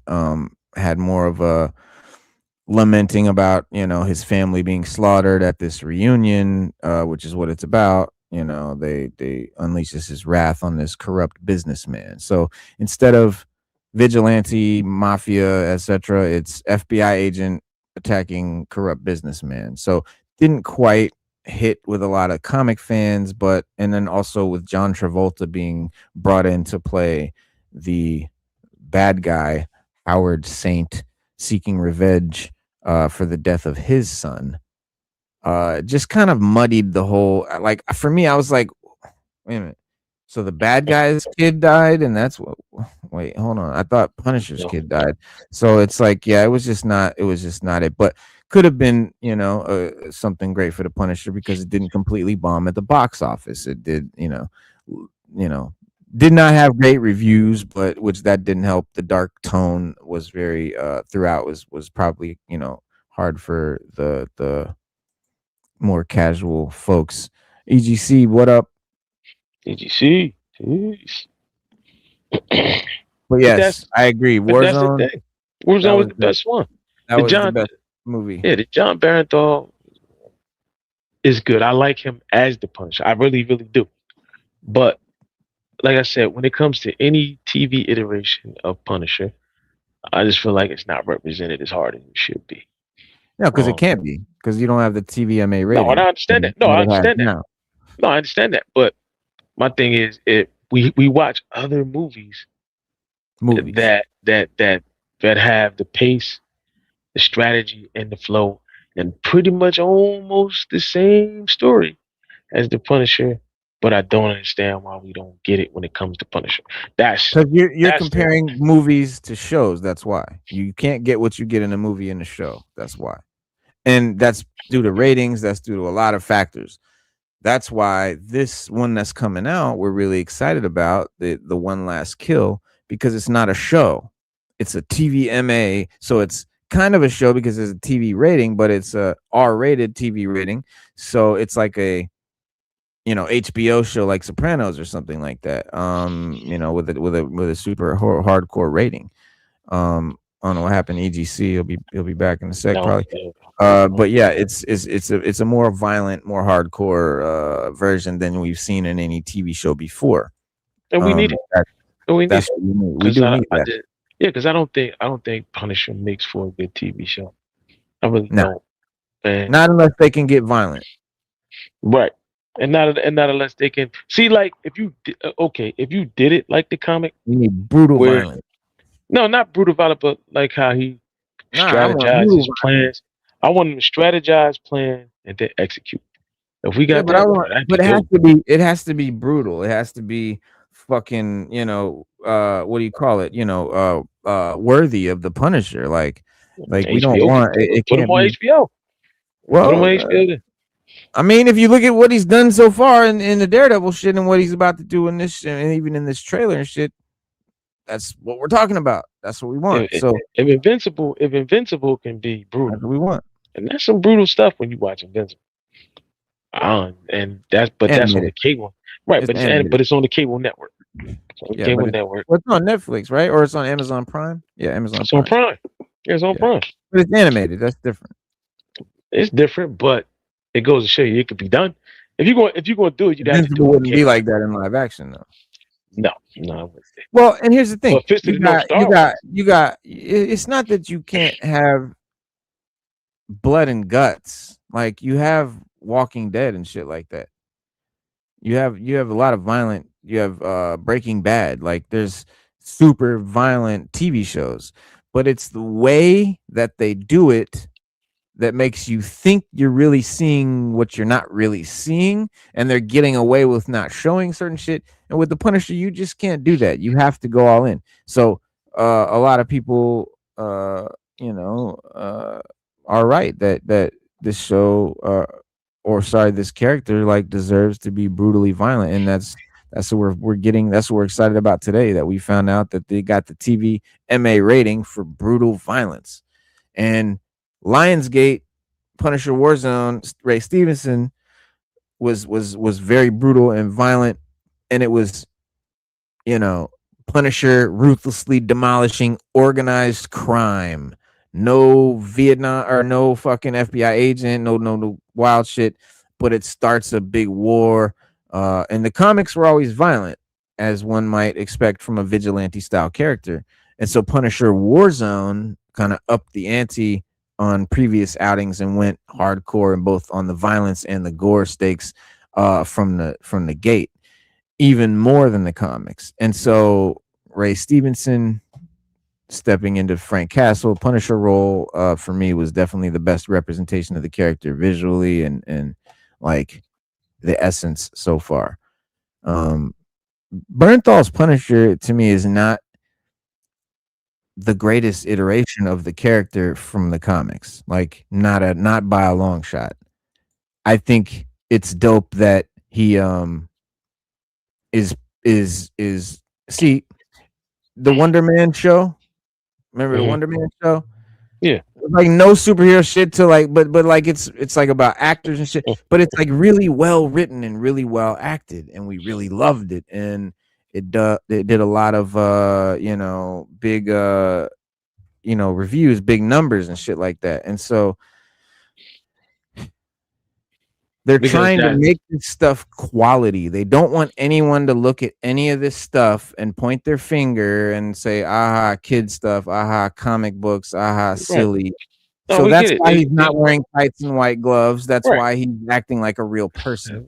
Because they want TV quality. Because they want people to they want TV quality. They want it to be relatable to people, and they want to give you something that's like kind of realistic. Which is fine, but at the end of the day, we like TV is just drama, and that's just what it is. And they're good at it. And that's what they like. That's what they want to put on the screen. They want to put the drama on the screen. They want to put the depth of the character on the screen. They want the actor to bring that out. So in a movie, you want action, because if you go to movies and you pay your $30 for, that's what I'm saying. You pay your $30 for a ticket to go see a movie. Well, you want to be entertained. So I mean, I can get the differences, But but what's entertainment for you is not entertainment for others. Like everyone has their own idea of entertainment. Some people are entertained by going and watch people dressed in like Victorian fucking costumes and some period piece, some love story. Like people love that shit. I'm okay with that as long as it's a good story. I read Pride and Prejudice. Right. So if that entertains you, then you can't claim that action equals entertainment because it doesn't. It might be No, no, entertaining no, no. to some. I said, if I'm gonna pay $30 to go see a movie, I want to be entertained. In the Yeah, Roman you Colosseums, should be. people wanted to be entertained. Mhm. They didn't want to go. In the Roman Colosseum, people want to be entertained. Yeah. But if you're sitting That's at the. home on your ass watching a TV show, you got to be I want immersed. to be. You have to Yeah, be because I'm invested. entertained. Yeah. But they also look at it like Peter Jackson said it best. When he put out Lord of the Rings, he was like, "Look, I had to cut it down because in the movie theater, who's gonna sit in the theater for 3 hours and watch a movie? You're not as comfortable as you are at home on your couch." So when he brought out the extended editions of The Hobbit and all of that, he did it because he said, "You're more comfortable at home. You could pause it. You can get up and go to the bathroom. You can come back. You can get something to eat. Yeah, you can watch the movie in chunks if you want because you're at Yeah. home. You can do that. Can't do that in the theater. So in the theater, you only got a certain time to entertain everybody, and it must be entertaining for the money. Yeah. How many times you hear people say, "Oh man, I paid to see that garbage, man. I don't even know why." Yeah. People get upset, man. They come Yeah. out of a movie and they're not entertained. They like, man, this is some You got to pack garbage. a lot into those 2 hours. You do, and you But got to when you make have it a worth your show while. stretched over a bunch of episodes over hell of hours, you can get more. Oh, You can get more in depth, yeah, you can get more in depth, and you can get more story. and you have to. You can get more. You can get more story, and you can get a person invested in the character. Just what it is. Exactly. Y'all are off the hook.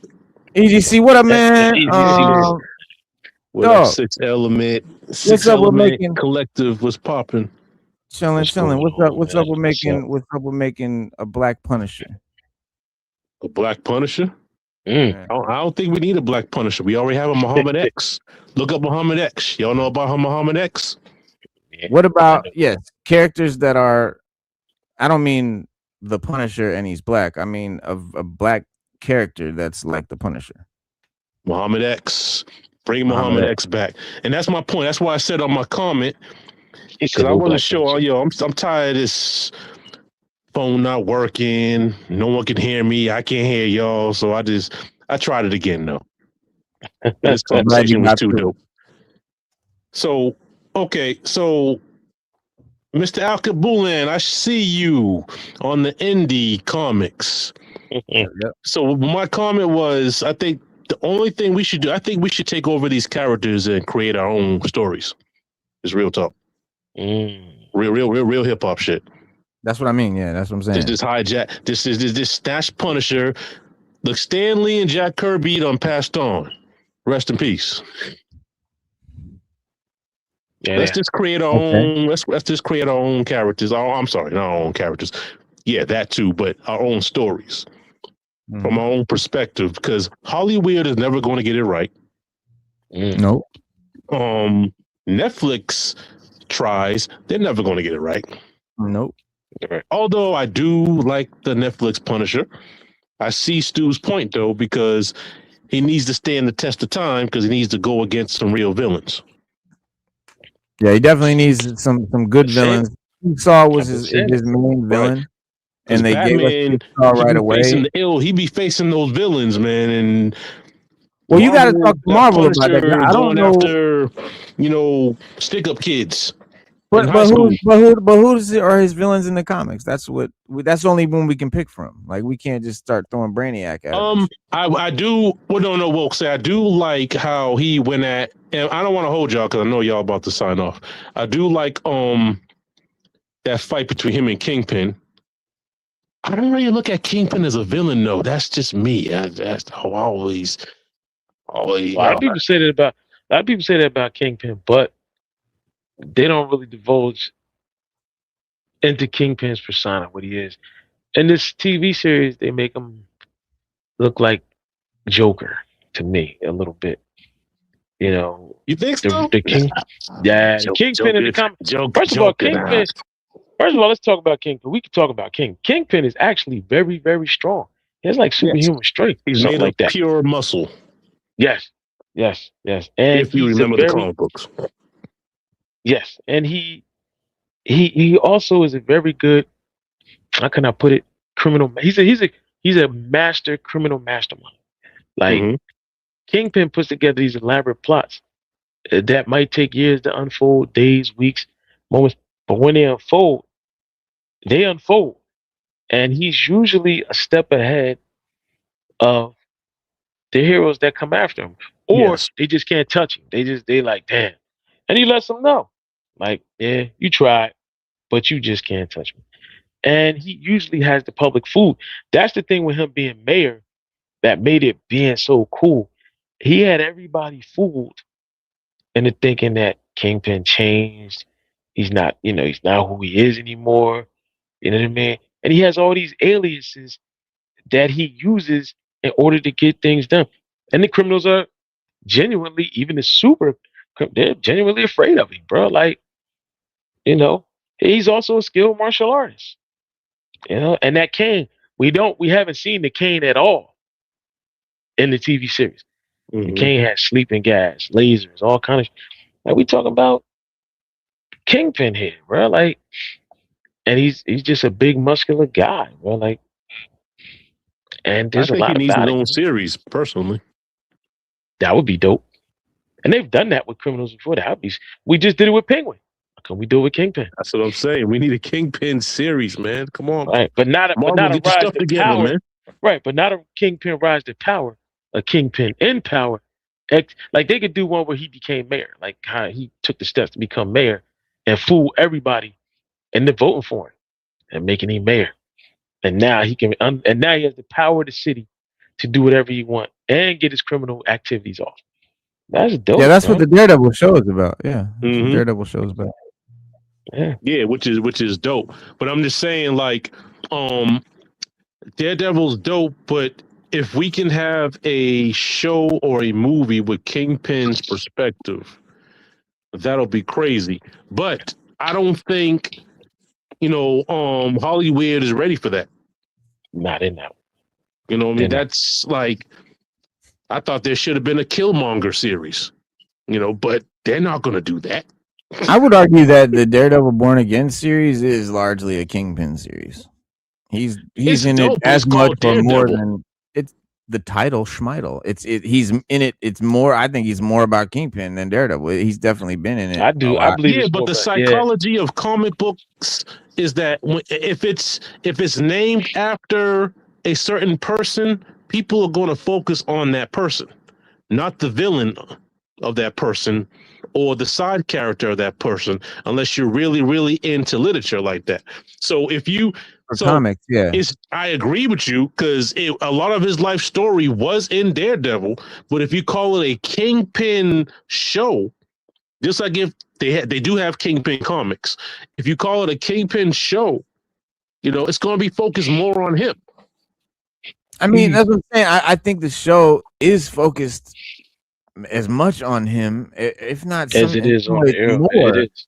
as it is It on is focused Daredevil. on- Yeah, it is. It really Like is. I would kind I of feel call that, this man. the Kingpin show, but it's Vincent D'Onofrio. Like they're really milking that character. I mean, you're watching it, right? You just see Daredevil. Yeah. Like I get I'm what about to you're watch saying. it Like, after I get off with y'all. but if it was, yeah, me too. If it was a Kingpin show, would Daredevil pop in every now and then? Like, and Of then course. if he did, so Just like basically the the only Joker, difference would be the title. Bruce Wayne popped in on the Joker. I'm not sure if Batman did, but Bruce Wayne popped in on the Joker. Yeah, The Joker is one of my favorite movies now. I had to cancel another movie to add Joker into my top 5.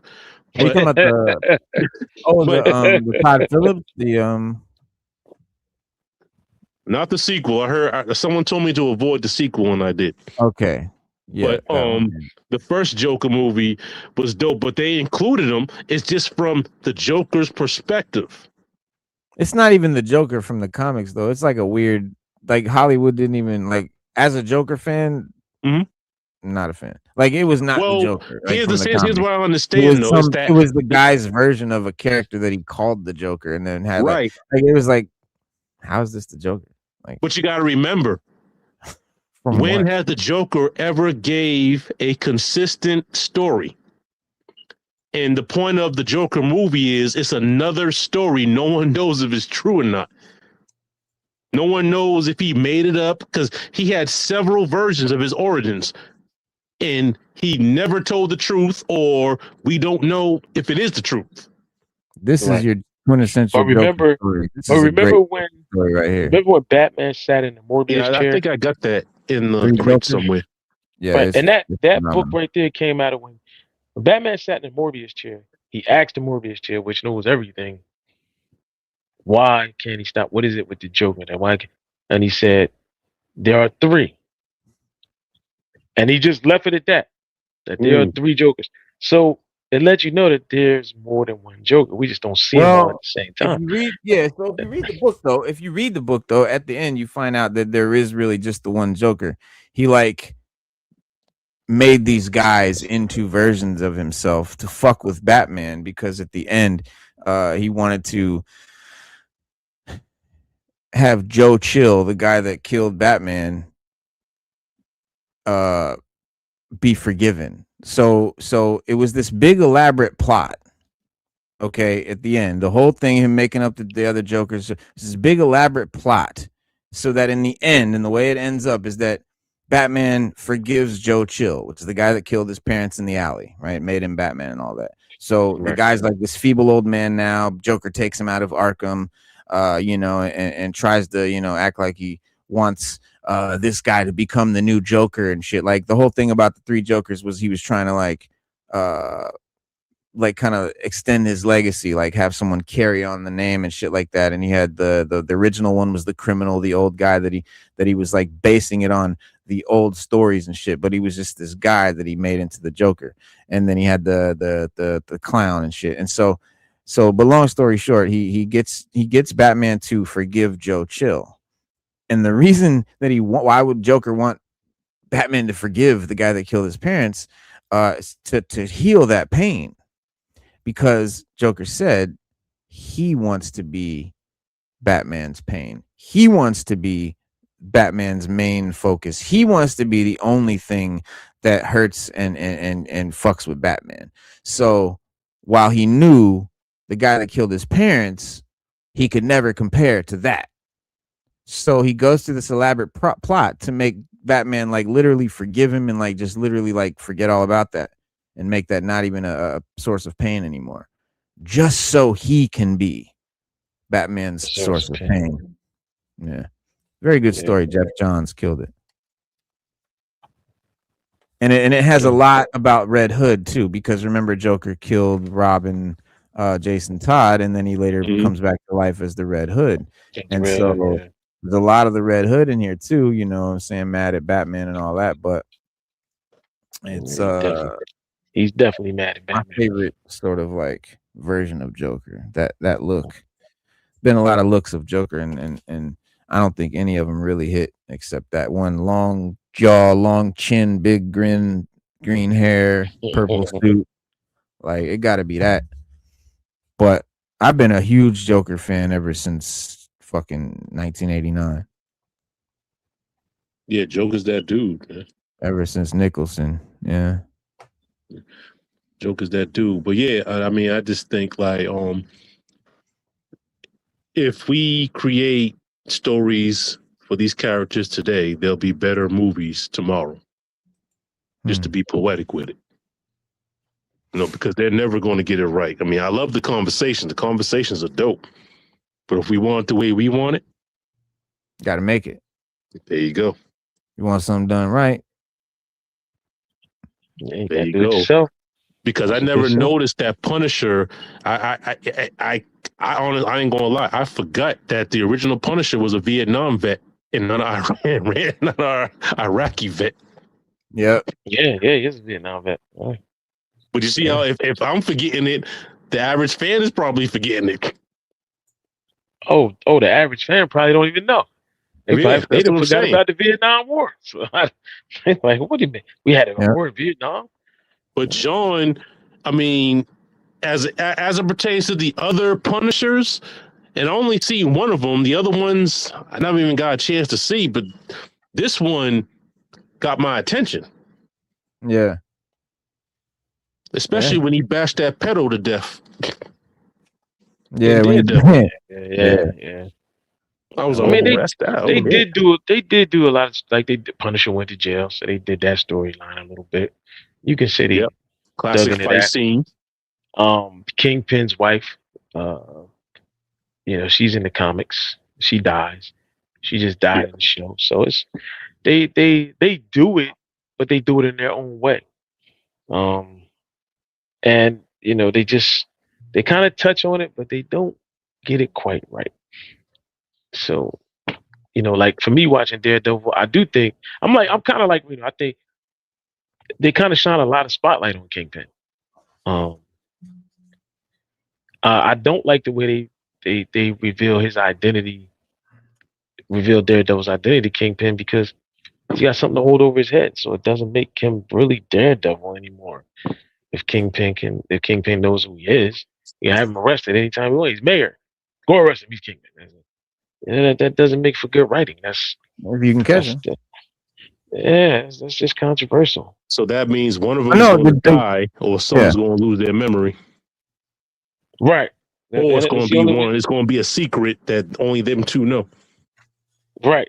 But to me, I think that's overwritten in Hollywood. I think Hollywood's, but they've done that too much. You can keep that where they just know and nobody else knows. They looking at each other in a crowded room. Yeah, I know who you are. You know who I am. Yeah, all right. But everybody else is just going on like life goes on. Like, all right, we've done that. We've been there. We've done that. It's not exciting anymore. It was when the first 2-3 movies we saw that in. But now 2,000 movies later and you're still doing that. Well, it's time for some new material, man. Like, give me something new. Well, Batman knows who the Joker is. You know what, Stu? Yeah, through the Morbius we're Generation X, man. We're kind of up there. We the OGs now. We are. There's a lot of shout out to the millennials and Zers, respect, and Alpha, but there's a lot of millennials taking charge now, man. Yeah, it is a lot of millennials writing as the writers and shit like that. That's true, but Gen X, we still are the ones that kind of are the executives, the managers, the ones that are hiring those writers, etc., etc. So the Feiges. Yeah, we're the Jamesons now. Yeah, the Kevin Feige, whatever. Yeah, so we're not up and coming anymore. We're established. That's the problem. We're the Nick Furies now, man. Now we are. I mean, yeah. Look, I embrace change. Like I like some of the changes. I like some of the new stuff. I may want to say so. I like a lot of things. But when you go back and you look at, everybody has the same complaint: creativity. Mm-hmm. Be creative. Like think outside the box. Do something different. Like a lot of people from the millennial generation, they see stuff, and it's not their fault, because they saw some dope stuff coming up. They saw a lot of stuff that Gen X wrote, and they loved it. So they try to kind of repeat it, but put their own spin on it. And sometimes your spin just ain't cool. And we live in a time where everybody's got to be included. So if you make something, everybody got to give you props for making it. Back in the day, if it wasn't good, we'd be like, man, this is garbage. Like, I'm not watching this. Like, get this out of here. We lost that somewhere, man, where we were critical, and that's what made the stuff of an experiment on that you get through. That Hollywood will put it out there, be like, I don't know what it is. Give them $8 million and let's see what it does. Let's see what they come up with. I mean, that's how Clerks got made. They gave them money. It's one of the biggest. It's got a cult not following. How Clerks got made. That's a little bit that's kind of how Mallrats got made. Clerks got made by Kevin Smith, taking out a bunch of credit cards in his name and maxing all those credit cards out. And he spent about $27,000 to make that shit in the store where he worked. He worked at night after his shift was over. Yep. They would shoot the movie in the store with he rented some cameras and shit. But yeah, he spent like $27,000 of his own money they got off credit cards. Then based on that success and Sundance and all that, then they gave him like $250,000, which is nothing to make Mallrats, and that didn't do very well. But yeah, they didn't start really giving him money. They got a Marvel movie coming out, I heard. Chasing Amy. Look at House Party. House Party was a thesis paper. Got made into a movie. I mean, like I said, it's just about creativity. It's okay to create something, and it's okay to be inspired, because you got to be inspired by something in order to make something. But when it comes to the creativity, do it. Like, don't try to put a spin on something somebody else did. Put your heart and soul into that idea that you came up with from watching something else, and give us something new. Give us something, better than new. Give us something that you'd be like, yo, who came up with this? That's the question. Show us some wild stuff we haven't seen before. Don't just try to change up the stuff we grew up on. And yeah, because when you hear people talk, they talk like, they be like, yeah, man, if I wrote, how I did it, I just did it like da-da-da-da-da. All right, well, but what can you do better than that? What can you make something better than that idea? That's what we really want to know. Yeah, that's it. That's all I'm saying. Man, look at Frank. Look at it walking through Vietnam. And that's what I'm saying. He should have been the same tough guy that he was in the Vietnam version. Yeah. Shouldn't have changed anything. I still think he's dope in Netflix. Like, that's the best Punisher character. But he's a Gulf War vet in that. He's not a Vietnam vet. That's a different I understand, but come on, man, hook it up. Seen different shit, bro. Seen different shit. Different kind of vet. They seen different shit. Yeah, different. I totally respect that. I have relatives who were in Vietnam and World War II. Yeah, but look at all the talking. Look at all this just boring standing around talking. Look at all this talking. Page after page, just talking. Page after page, page after page. That's the whole that's comic. A flashback. That's the whole comic. Yeah, this is the whole comic, just talking and shit. There's a little action scene. Back to talking. Well, that's it. He's seeing his future. He saw the skull. Yeah. Look at all that talking, bro. Yeah, but see that story. But see that story is probably very immersive, man. Like, it's what? That's probably a very immersive story. They're on day 3.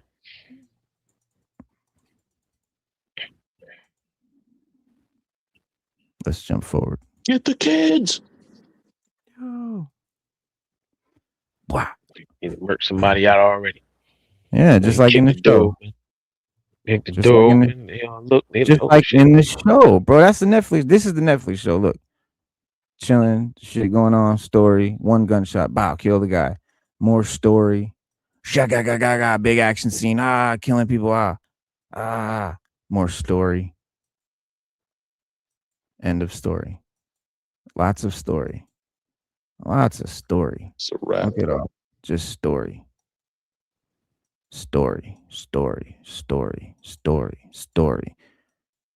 End of comic story. Comic out. These are whole issues with no action, bro. Whole issues. Yeah, but that depends on who the writer is. Like see, the director. You can't keep moving the goalposts now, Stu. You got to give me my props. When I ain't moving the goalposts. Listen, I never said they moving the goalposts. I never said they weren't Punisher stories. You said the comics were just nonstop action. I said the comics I read were nonstop action. 6 element battle, y'all. First 6 element battle in hip hop, y'all. And that I felt. No, we're not battling. We're not battling. And I felt that when you put Punisher on I feel like when you put Punisher on the big screen, nobody wants to hear him crying about his family or in his feelings. Like, not even crying about, but just in his feelings. Like, be the Punisher, man. Go on the hunt. You do. All right, well, fast forward to what, 2019 Punisher? Well, yeah, but this Bernthal Punisher is the early in his career Punisher. It's not 29. It's not 30 years into the game Punisher, and that's what you want. But the story isn't there yet. They want to tell. If they want to tell that story and get there, they got to get there. They're not going to just drop it in. The reason being, bro, is because again, you got to keep. This is the whole thing. They want to be taken seriously. Marvel wants to be taken seriously as real cinema, as real critiquable, award-winning, like just taken seriously by everyone. They not want to make corny ass. Well, and there's a reason for that, and that's their formula, and that's why shit is the way it is. But as far as the MCU and all that, they didn't learn from that they're not doing that no more. Like they're getting back into the action of it, getting back into the comic accuracy. They want us to forget about the MCU. So Pirates of the Caribbean, the very first movie, I didn't believe that was a Disney movie. I was like, damn, it's a Disney movie. It was dark, it was scary, it was gritty. It was I never even seen that. It was a damn good movie. You watched the very first Pirates of the Caribbean, you wouldn't believe that was a Disney movie at all. You'd be like, that's a Disney movie? Like, get out of here. I know you lying. But it was. So to me, you can do a Punisher movie. If you want to do a one shot, if I was the director and you gave me the money, I would do the War Machine armor. That's what I would do. I'd be like, they were supposed to do that. I'm doing that. They haven't even done War Machine yet. You mean they were supposed to do War Machine and no, he ain't talking about that. Oh, he's talking about the Punisher wearing the War Machine armor. That's something that happened way later, and that's my point, Stu. They haven't even gotten to fucking road to the War Machine show. How they gonna automatically jump to Punisher as War Machine? You want them to jump so far ahead? Like no, because we got all right. So in the MCU, we already introduced the War Machine. Yeah, but they haven't done. We already know that there's the War Machine armor. But they got his show coming out. Remember, right? But listen, remember when Rhodey had the accident in Civil War? You could have put that. That's where he could have got a hold of the armor while Rhodes was, incapacitated, not being War Machine. He could have got a hold of the armor then. That's not comic accurate. Yo, Frank would have stolen that. That's not comic accurate. This is how it happened in the comics. He wasn't wearing. No, he wasn't wearing the armor when Punisher got it. It was in a warehouse. It was stored in a highly secure location in the warehouse. But that's not how it happened in the comics. In the comics, Rhodey didn't fall and break his leg, and then Punisher stole it. That's not how it happened. So, and they would have had to. Punisher wasn't even established yet in that when you're the movie you're talking about. So like you gotta be realistic, I get what you want. Of course, in a perfect world, we fucking want to see a comic book just fucking slapped on screen exactly fucking somehow. But we got not even possible. We got the scroll invasion. Nobody asked for that. Nobody that was that. But all right then, so what? How does that relate to? I don't even think that relates. How does that even relate to anything that happened in the Marvel Cinematic Universe? The Skrull invasion. Okay, but how does it relate to what you're saying? They didn't even hard take. I didn't think it was that bad. Yo, no one likes it, man.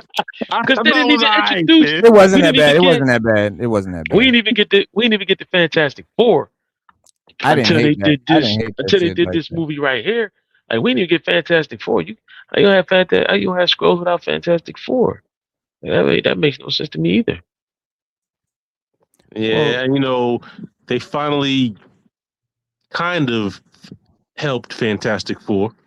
Yeah, and they know that Fantastic Four has been established, and but it is what it is. Like Punisher, the comics are full of story and substance. You cannot have 40 years of a character and literally countless titles and hundreds of issues without lots of story, lots of emotion, lots of all the stuff that we're getting that you're might not want to see, whatever, but like it's all part of it. And like when you have a TV show, it's not a movie, so you can't just open it up with some action and just like a thrill ride from start to finish, whatever. Like that's a 2-hour thing. It's an 1.5 hour thing. You're talking about 8-10 hours of content, so you got to fill it with something that is going to make the person want to see the next episode and what's going on. And I'm invested now, and I gotta see what's going to happen next in the story. You don't get that with Boom Boom Bang Bang. So no, you don't. But my point is to have it in. My point is this: you're right. They do have story. All of them, whether the comics they all have story. Every Punisher comic has story. You're right. But you know what makes me bad? This is supposed to be one of the most violent ones. This is Punisher Max. In the TV show, it just don't seem like it. It seems like he does more politicking, more backtracking, more in his feelings than he does going out and punishing Well, the I don't killers. know what show That's what you're it seems watching. like to I me. don't know what show I you're could be watching, but wrong. I that's could be fair. wrong, That's fair. but that's how I feel. That's how I feel when I That's how you watch. feel. And I watched it. I watched the Punisher, and that's just how I felt after I got done watching it. I wasn't as thoroughly pleased watching it as I would have been have reading one of the comics. Mm-hmm. That's Yeah, they're valid. never going to be as good as the comics, though. I mean, that's just not going to happen. Not gonna happen. Not possible. Even with all I that don't even story that expect it. listen, even with all the story you just showed us, that Punisher comic still makes for a better comic than what I've seen on live action TV.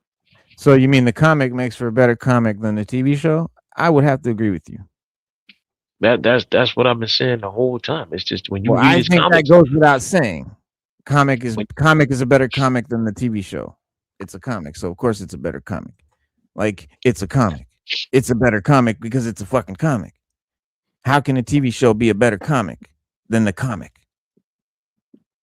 What are we talking about? Like we can only hope. was a TV show. For, It can't be a comic because it was a TV show. It can't be a comic. But exactly. I just feel like the stories that are told in the comics are better than the stories that are told on TV. They're still stories, no matter what. 100%. I just feel like they're better. I just feel like they're number one right now. I wholeheartedly agree with you on that. The stories are better, but you started out saying that you wanted to see the action, like nothing but action. Right? No, I feel like if you're gonna do a Punisher TV show, it should flow. It should flow like a John Wick movie. It should be more like a John. I've seen YouTube videos. But that's a movie. 5 or 6 minutes. I've seen YouTube videos of 5 or 6 minutes that have more action than a whole hour of Punisher on. That's because it's only 5 or 6 minutes, bro. What are you talking about? All right. With that, I gotta bow out. Recently. All right, bro. You're right. Bro. I mean, you talking about it's more action in the 6 minute thing. I'm just telling you my opinion. I listen. You can like it. You can hate it. No, I love it. Everybody has their own opinion, and we can like it and we can hate it. We don't have to agree with everything, but that's how I feel. I mean, everybody else feels how they feel, and I have no quarrel with it. Entitled to that, bro. Like I know a lot of people that like, all right, like Jared Leto was the Joker. I thought Jared Leto was the Joker. I thought he was a good Joker. A lot of people hate Jared Leto. They hate him. Oh man, you like Jared Leto? Yeah, I thought he was pretty good. I wanted to see more of that. That's your favorite Joker. That's your favorite live action Joker. That's next to Heath Ledger. The one that was in Suicide Squad. Next to Heath Ledger, yes. Next to Heath Ledger, yes. Yes, that's good. Yeah, he was pretty good. Yeah. He was pretty good. Yeah, next to Heath Ledger, yes. The Heath Ledger was probably the best Joker I saw. And he knocked Jack Nicholson off the box for me. The Suicide Squad Joker is like largely hated, but he was not bad. And when he came back in the fucking Snyderverse, he was really good. That was one of the best Jokers. The Snyderverse, what you call it in the deleted scene, in that post-apocalyptic. Remember he had long hair. Yeah, he had the long hair. Yeah, that was dope. That was one of the best Jokers ever on camera. But you got people that hate it. People like, oh man, I didn't like that. People like what they like and they hate what they hate. I don't knock anybody for what they like. As a matter of fact, I'm normally curious to why you like it so much, and I want to hear why. That's how I get down. Mm-hmm. You know what I mean? Because I can see that side of your arm. Like, damn, you liked it because that's amazing. I know people like Suicide Squad. Suicide Squad has a cult following as a movie, but then when you talk to a lot of people that are hardcore comic fans or whatever, they don't like it. They're like, it could have been better. And they tell you the argument. But the general audience, the people that pay the money, don't care, that Hollywood is after, Hollywood hit their core audience on the first Suicide Squad. They hit the casual moviegoer. They hit them right in the heart. And that's why it got a sequel. Because they came out and saw that in droves. And they bought the DVD and the Blu-ray, and they bought the digital copy because they thought it was one of the best superhero movies they had ever seen. They loved it. They loved everything about Suicide Squad. It was dope. I liked it. See, there you go. I liked the second one too, but yeah, all the changing was pissing me off, man. Right? Yeah, people loved that first Suicide Squad movie. Loved it. You know what I mean? So then the second one was more of a hardcore comic book fan movie. You know, people liked it. but they didn't talk about it like that first one. They didn't talk about it like that first one. If this second was well received, directed and acted, everything. But that first one has a cult following. Straight That up should and have down. been James Gunn, man. It doesn't make any sense. What? Who James Gunn? What? It's that second Suicide Squad joint should have been James Gunn, man. That give me 15, a box of 15 blunts. The whole box, the green one. Just tell him. My bad. Oh, okay. What? Nah, my son was running to the store. I told him, Stu dog. Peace, Stu. Peace. No, my bad. He just running to the store. I was telling him to grab me a pack of blunts. Yeah, I'm about to do that joint too. What up, Raw? You late? Where Raw Talk at? Yeah, we just sort of coming to it, and I just got this in the joint in the mail. Obsidian Surfer. Oh, damn. He the black silver surfer. That's nice. With the Mjolnir hammer. Well, that's dope. And we got. Okay. And we got Batman from the Justice League. OG Batman. With some cool. For a birthday gift for myself. With the wire cape, and then we got the Hush 2 with the wire cape. What you got, Herbs? What you got, Doom? Nice special Herbs. Never late, always on time. CPT, baby. That's hard, bro. That's hard.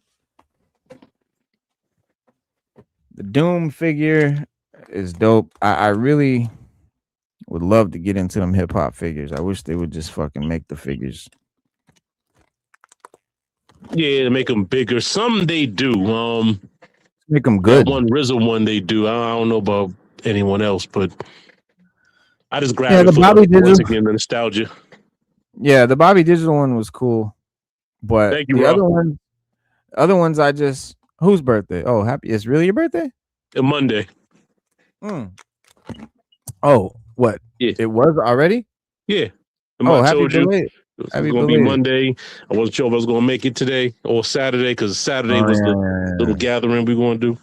Yeah. What did you turn 21? You just turned 21? Yeah, thank you. Yeah, 21. That's what's up. Generation Z all day. That's what's up. You got to hit the strip club. I don't know nothing about you GX cats. Hey, we don't care. I can drink now. Celebration. It's a celebration.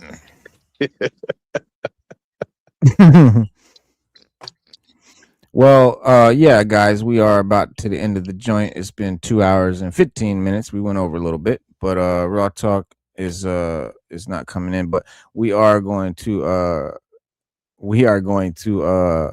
reconvene as we do every Wednesday and Saturday. My bad, I'm fucking up. Every Wednesday and Saturday, 7 p.m. right here. Subscribe, hit the like button, hit that notification bell so you make sure you know when our new shows pop up, because we're only live, no recorded joints. So just check us out live Wednesdays and Saturdays, 7 p.m. And have a good rest of your week, guys. Be safe. And EGC, thank you for popping on and chopping up with us. Raw Talk hopping in. Salute to the chat, everybody. Mighty Rax, man. Welcome, Mr. Aquaban. Me, Wu-Tang forever, mother. Who else in the chat? Rad Comics. What up, Raw? Little Miss Bloodshed. Saturday's another day. You know. Saturday. Yep. Pull up. Corey Adger. New Casual York Toy Collector. Jersey trains are crap. And again, shout out to Jules and Carter. We'll see you guys. Yeah, man. Yeah, I know how it is, man. The train is just you got whatever, you submit to its will. It does what it does. But we'll see you guys Saturday, man. Have a good rest of your week, and don't forget we always tell you. Be water, my friend.